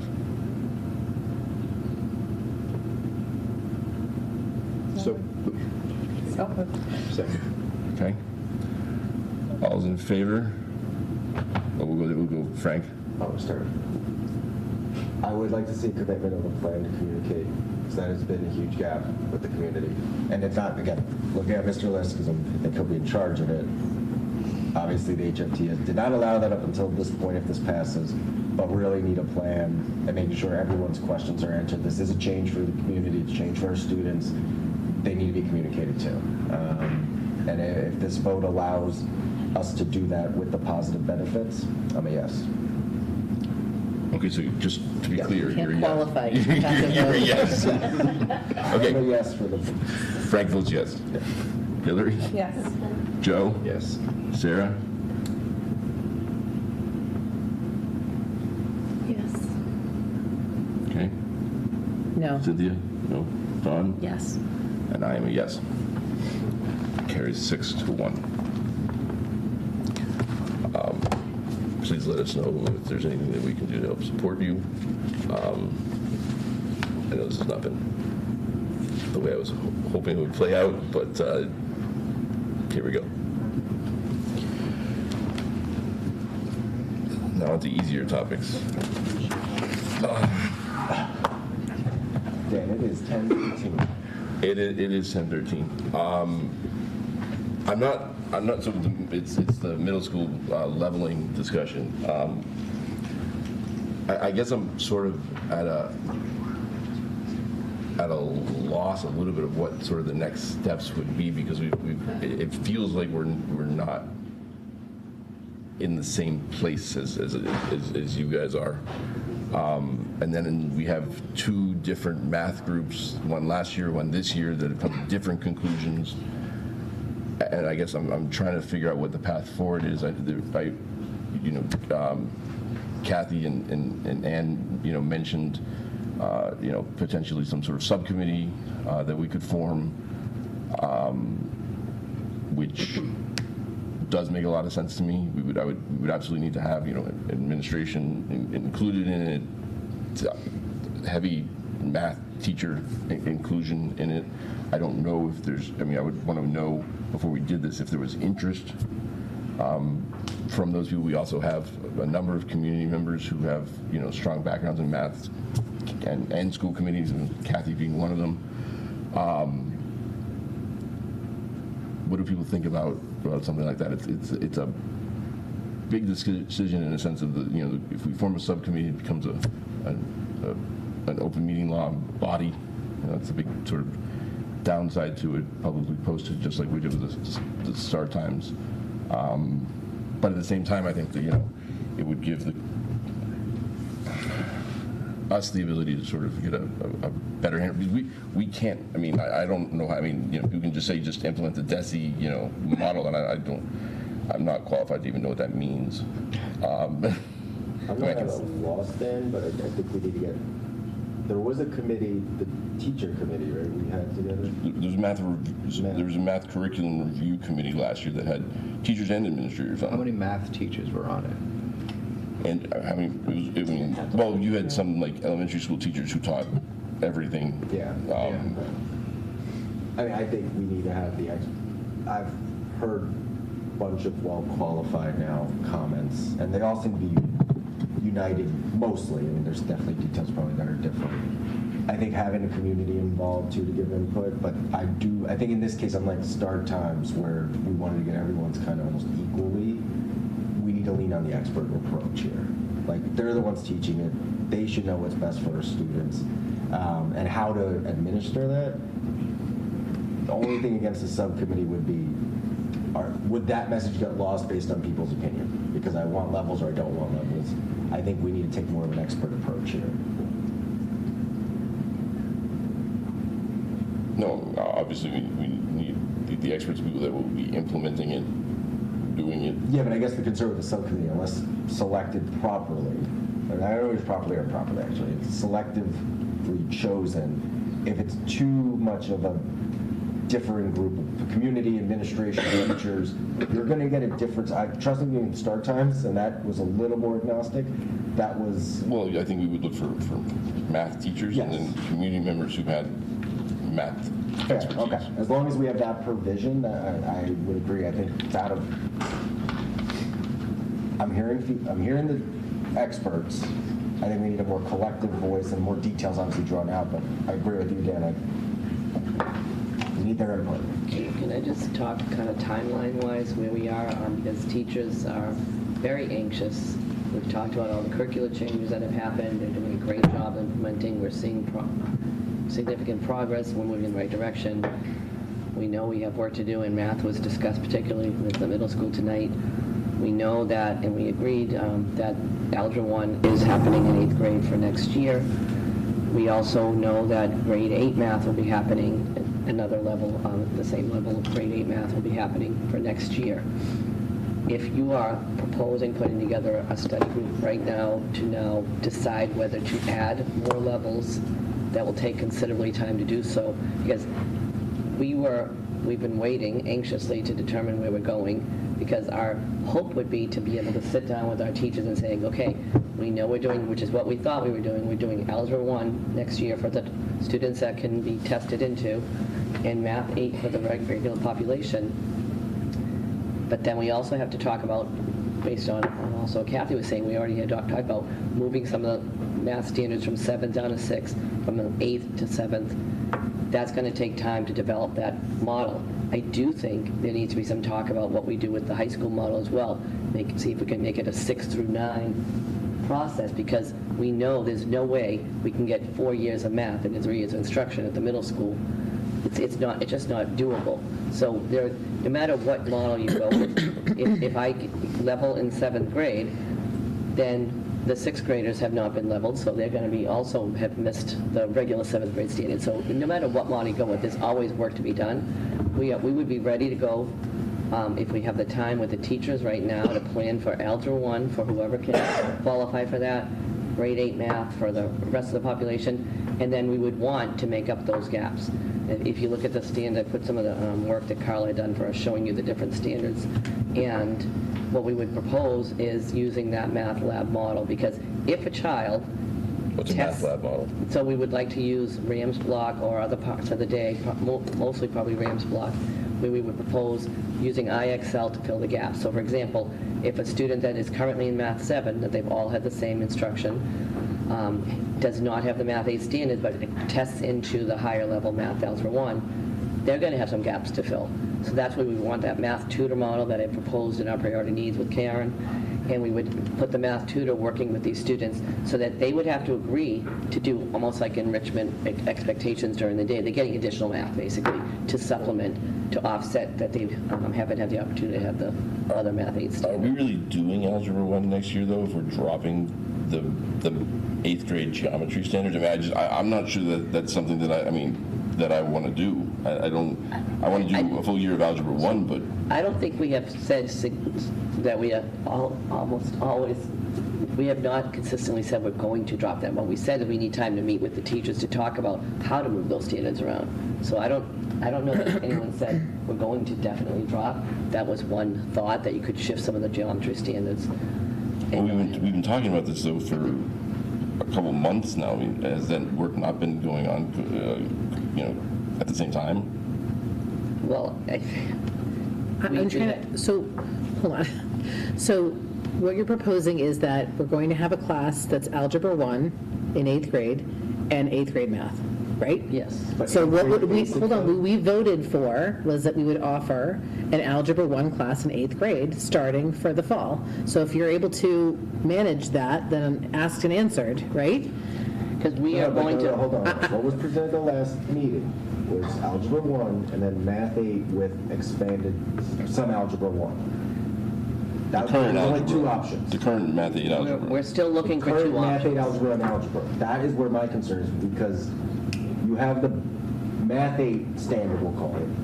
You're now putting anyone who would be in there this year now into an elevated, accelerated math, and I'm concerned with that. And Cynthia, our vote also included moving standards down so that way all the standards were covered by the time that they got to Algebra 1, not, we're going to have to fill in gaps with IXL during Ram's block. So, and my concern is when we have something called algebra in 8th grade, but really it's Algebra 1, Part 1. We're not covering all of the algebra standards. I feel like we're trading off now covering more of the algebra standards, hopefully all of them, but we've taken out the geometry standards, and then how do we fill that gap? We're sending them up to high school without that. So, I mean, we need... You said you can't cover 4 years of math in 3 years of middle school, but that is what I believe the DESI model does, where the DESI model's for Algebra 1, where it has leveled classes in 7th grade and then 3 levels in 8th grade. I mean, there's two things we have to talk about: what we can offer for next year, and then also how to fill the gaps that we know kids will have because they didn't cover enough this year in order to make sure all 4 years of math standards are being met by the time they complete 8th grade. I would imagine part of that would be some level of summer work. So I mean, is it the understanding that a committee like this would be looking at that as part of the implementation too? Short term, what can we do immediately, and then also sort of what do we need to do longer term? Okay, I will call out. A lot of feedback was from start times to the contract to now the high school schedule. Everything is happening quickly. This is one where I'd say I don't think we have figured out. And I think we should be very careful how we implement, because decisions we make now doesn't just have implications in 8th grade, it has implications in the high school, it has implications all the way back to 6th grade. And I think we haven't been looking at it more holistically. We've been focusing on, do we offer Algebra 1 in 8th grade?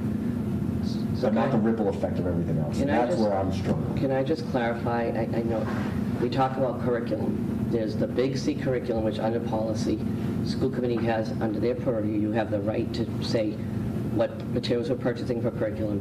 You also have the right to say the overarching leveling, whether you want levels, not levels, all of that. Program of studies, you get to vote on that. The implementation is really the purview of administration. We really need the time to sit. There's been so much communication, but not knowing, we keep hearing different things. So it really isn't to our advantage to start planning something that's unknown. We've been waiting to get like the final definitive answer. We thought we had it. We heard Algebra 1, we're going forward. We agreed to that.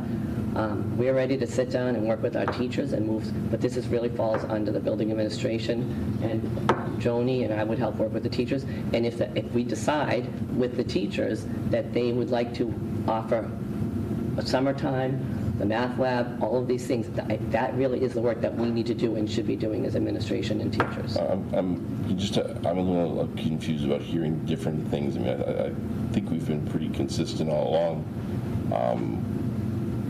with what we've been saying. Maybe it was been forgotten or heard incorrectly, but we were very clear with our vote last year on March 17th or whenever it was, that we wanted to have an full year of Algebra 1 offered, and that we wanted to start moving some of the standards into lower classes. I don't know what sort of prevented that work from going on over the past year. I will say I've been a little bit concerned with this All Learners Network, which again, as I said, seems like it was brought in to help reach a conclusion that was not sort of what I think the school committee was looking for, because they seem to be a de-leveling, sort of a consultant group built for de-leveling. I will say that if I knew that this was part of the capital request that we made as part of the math curriculum review, I would have voted against it. So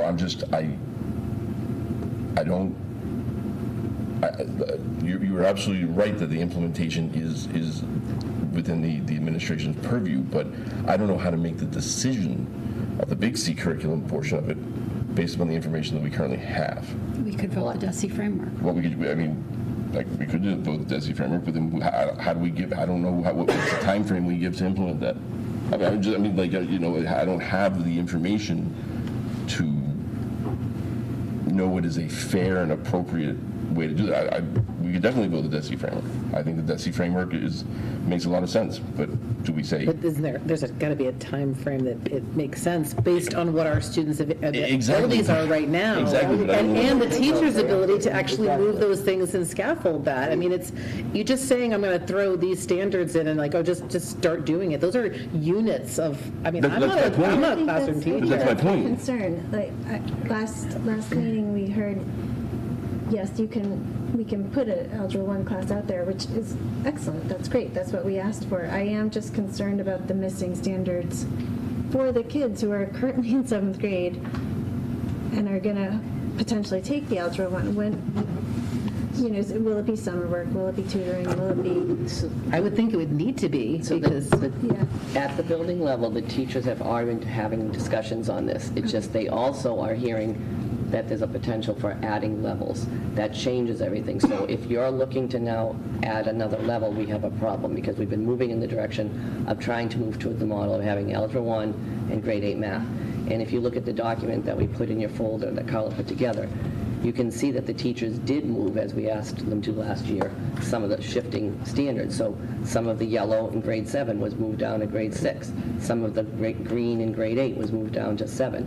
So that already has been in process. The work is being done. It doesn't happen overnight.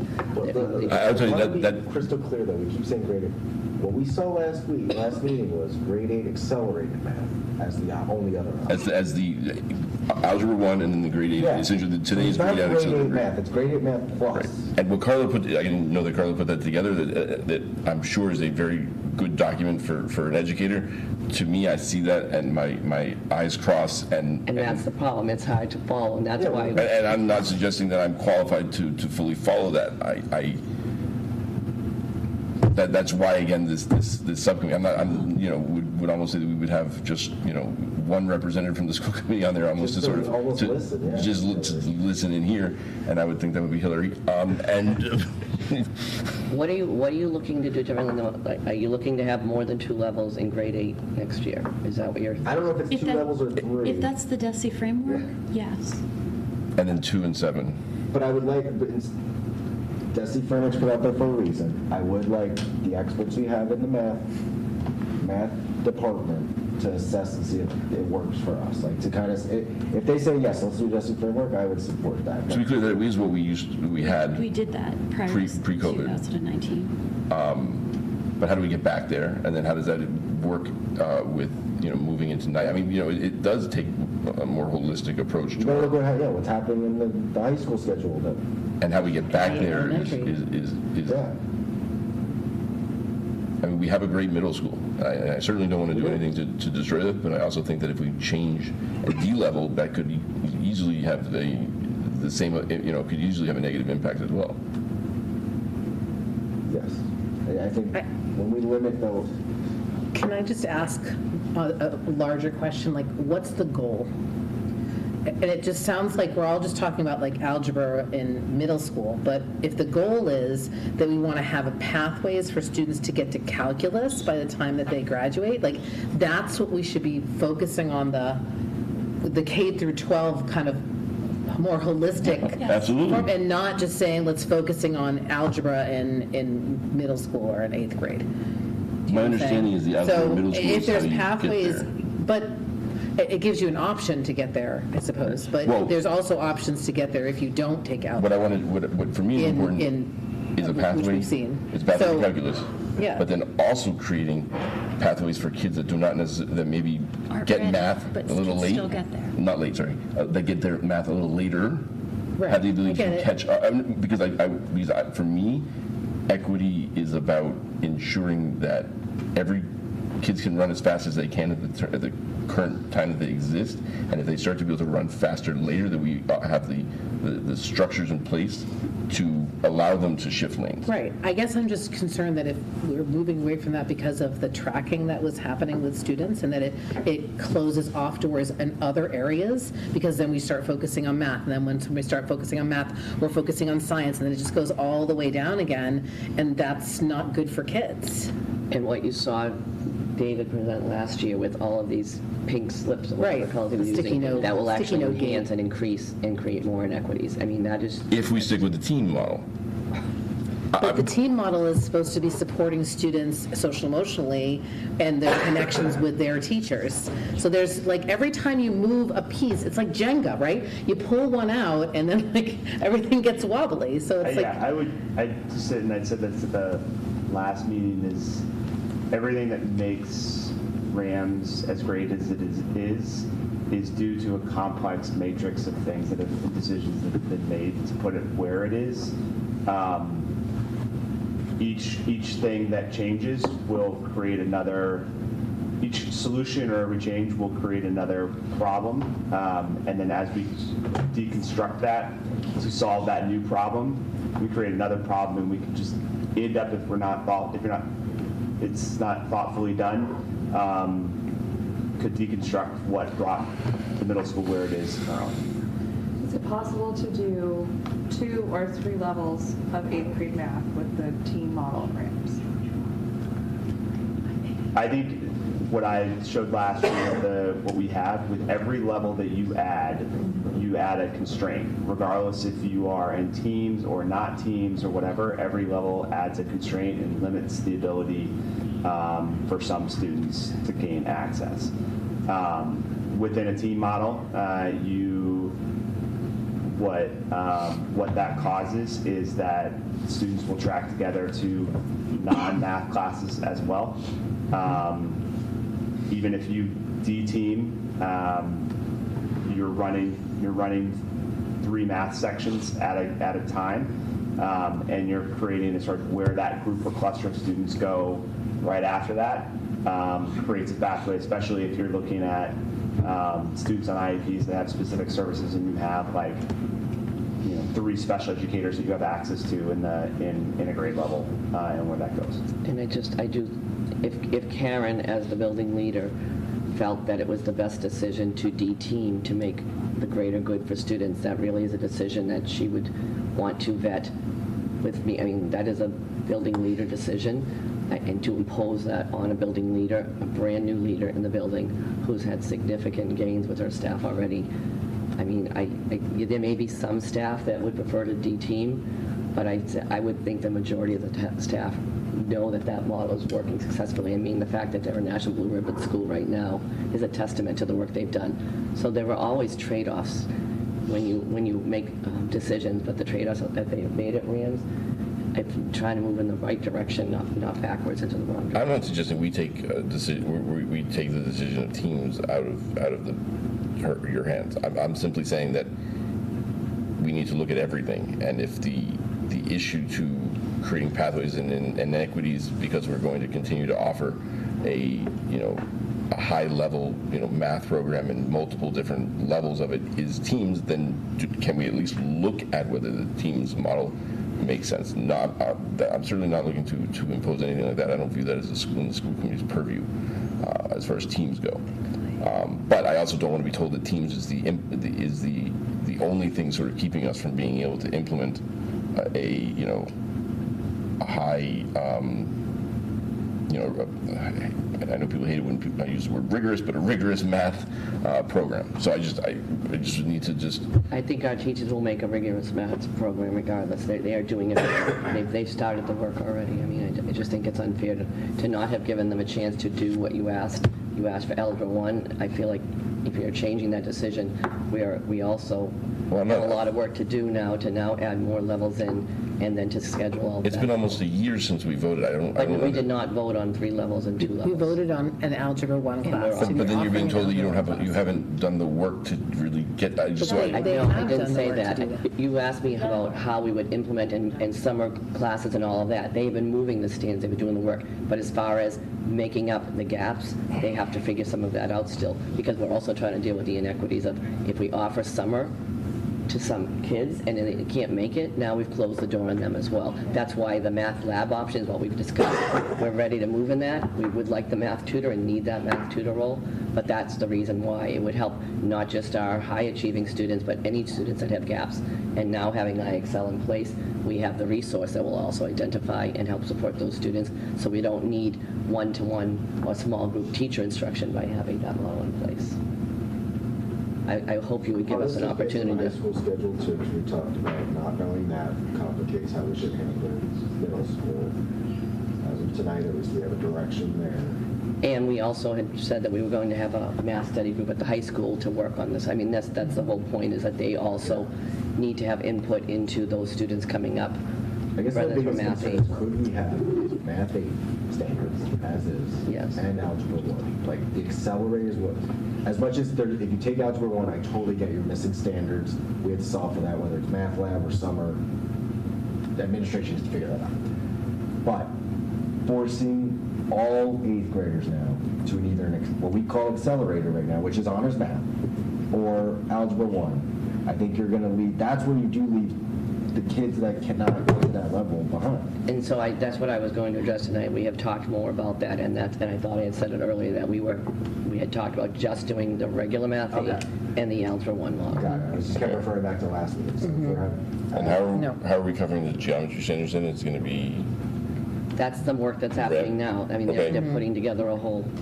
Okay, so can we get a report on that then, I guess, for next time? And I don't want to speak for Karen, how much more time they might need to get that all tweaked out. Should I? If you don't mind, No. since you're here, thank you. Thank you. So I just want to clarify, we understand the expectation of Algebra 1 in 8th grade. There's been Algebra 1 in 8th grade for many years, right? But it's been partial so that the students could finish the 8th grade standards.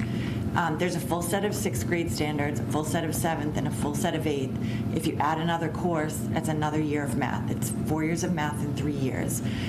We've worked really hard during the summer and then all this year to move standards around. You heard the report that I gave about the kids that we have and their readiness. Just because we move standards to a different grade, we're not getting them all done. We're trying the model, but you have to give us a chance to work with like what you asked us to do last summer. So we moved the standards, but with a full Algebra 1, we're not going to be able to do any 8th grade standards in that Algebra 1 in 8th grade. So where do we put the standards? We figured out a place to put everything. The only thing are about 7 or 8 geometry standards. They just don't fit in 6th and 7th grade, and there's nowhere else to put them. So we've done the work, it's just, it's like everything is full, and we have the kids that we have in front of us to teach. So that's where we start talking with the high school. Is there a opportunity to have a pathway where they're going to get those geometry standards before high school? We have to talk about that. Is there an opportunity to get those geometry standards in a math lab situation with a math tutor? We have to plan that. Is there an opportunity to do that work in the summer? We have to plan that. So all of these things are possibilities, but what is the startling part, on our end is we can't start the work if then we're told, actually, there's going to be 3 levels in 8th, and there's going to be 2 levels in 7th. Like, we've been planning for what was asked of us a year ago, but now if the finish line is changing, I don't know what we're going to do. where are the eighth grade geometry standards in the DESI model? There's more than one DESI model, so I think before we start, like... Well, the one that gets an Algebra 1. Yeah, I would have to look at it. I know a couple people... I mean, the DESI model also gives out, like, in 8th grade, you can take the Algebra 1, or you can do the grade 8 math. Yeah, there's many DESI models. Like, just to be clear, there was one that was mentioned tonight a couple times, but that's not the only one. I've been in public education for 30 years, and all of it's been in middle school. I've seen it done every which way. There's no perfect solution, but I understand what the people of Holliston, have asked for, and it's been promised that we'll have Algebra 1 in 8th grade. We can make that happen, but you have to give us a chance to fit the geometry standards somewhere, and you have to know that because of that decision, like Dr. Jordan was saying, like, there is a gap. Everything touches everything else. Like, the geometry standards that the kids are going to be missing are not just going to magically happen. Like, we have to figure that out. No, I get that. Yeah. So go ahead, figure it out, come back. I still think that there could be a way of sort of continuing on and not throwing a complete, grenade in everything that you've been working on. Okay, great. Thank you. But also then, looking at the longer term solution. Right. Oh, yeah. Let's keep that open. 100%. Yeah, and we're not saying that this is the final resting stuff. We're Right. saying right now, let us finish what we thought we were planning for. Yeah. And also implementing the new curriculum, new materials. Yeah. We're already seeing gains in the younger levels coming up. This is all, it's not. But I don't think that precludes necessarily forming a sort of a leveling commission, if you will, to sort of look at things and work with. We don't need to. I'm not looking to vote on this tonight. We're not going to change anything. Full year of Algebra 1, and then the regular current Math 8 sort of remains, right? That's what. But I do think we need to take a hard look at sort of, K through 12 really, but at least certainly 6 through 12. And I would like to be able to hear more directly in some sort of forum from teachers and then some of the other community members who have interest in this, two of which are former school committee members. I mean, we're still hearing about this. This is still a very lively discussion 6 years later. So there is still a lot of interest in this. So, and in terms of implementation, I think it helps with the communication of it, the understanding of it.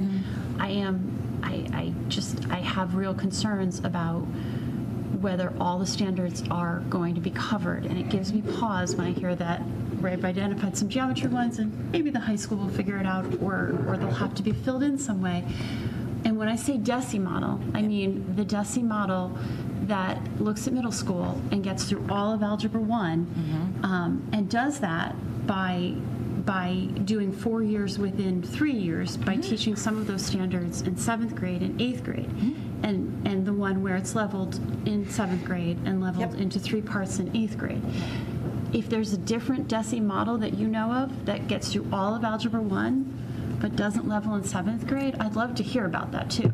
I mean, there are other models that are like all the 6th grade standards get covered in 6th, the 7th grade standards get covered in 7th, and the 8th grade standards get covered in 8th. And some It doesn't cover Algebra 1.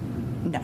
Okay. But there was the sort of hybrid that we've been doing at the middle school for a while, where it was most of Algebra 1, but they also got through the rest of the 8th grade standards. Like about half of Algebra 1 , right? Is that what we did? I think so. And they did like a You'd have to ask, two in the I would have to ask the freshman math year. teachers. Okay, so we're getting late, and we're not going to throw a hand grenade in all the work that you've done.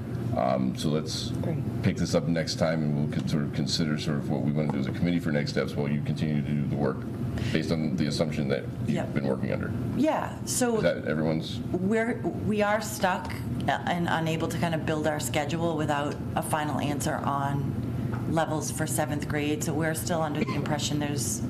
I think I heard Dan say that we're sticking with the... I don't think we're in a position to create levels in 7th grade for next year. Okay, thank you. Sorry, that was all you needed? Yeah. Okay, I was never going to propose levels in 7th grade for next year. That's what people want. Yes. Absolutely. There's time there for that. Let's always talk about math, but Okay, guys, let's know I'm what crazy, we're I'm doing nuts, and I can be a complete, but I'm not a, a sycophant. Well, maybe, but Thank you. Okay. Sorry. It's 10:45. Can we Okay. just, like, I'm done. like, Okay, with so- this day.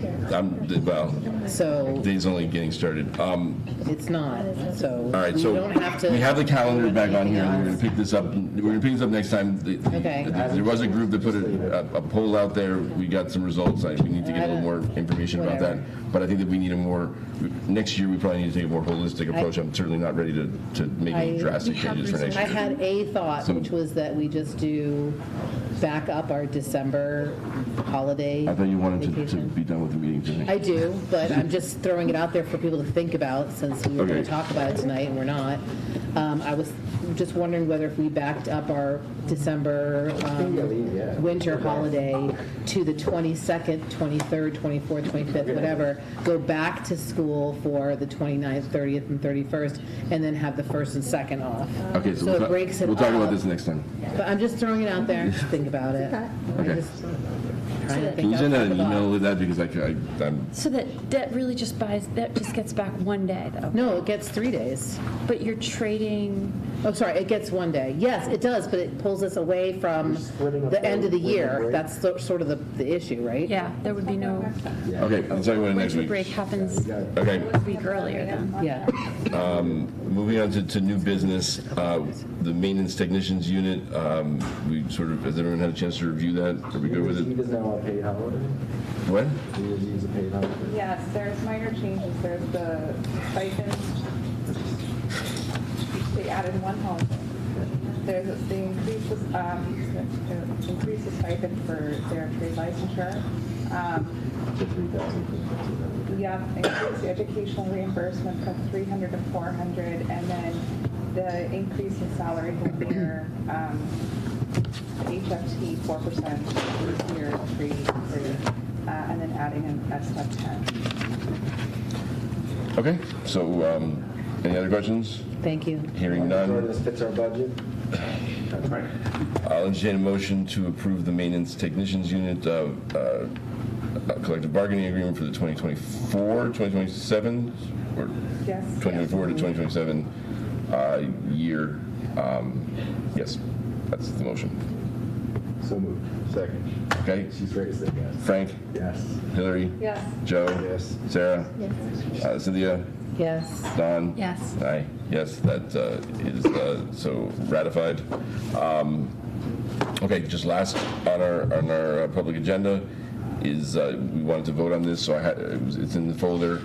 There are 2 versions we can vote on. They gave us this option. I had just simply expressed if this is going to be an agreement between the school committee and the select board. There's an org chart here that sort of I wanted to be cognizant of Dr. Kuska's responsibilities to sort of manage the people that report to her, so we can either vote on it. I I don't think know. we got to back up and say what we're voting on. Yeah. This is just It's the this is an facilities agreement between, management. to allow us to continue working with James Keast and have him sort of involved in our larger projects and some of the procurement This is stuff. one where you said there was 2 though. There's 2 versions of it. One has the org chart in it and one doesn't. Oh, okay. Do you have a preference whether it has the org chart in it or not?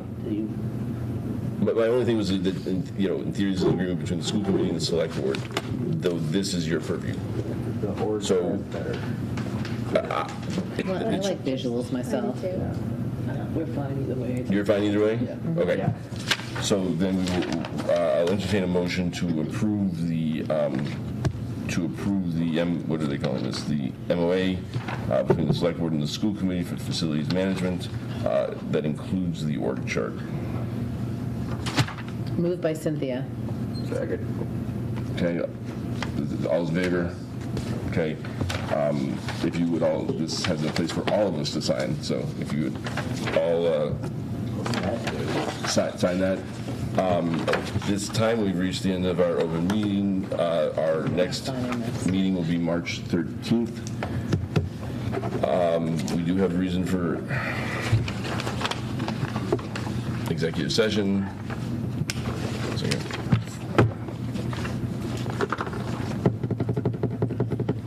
To conduct strategy sessions in preparation for negotiations with non-union personnel, or to conduct collective bargaining sessions or contract negotiations with non-union personnel, from which we will not return.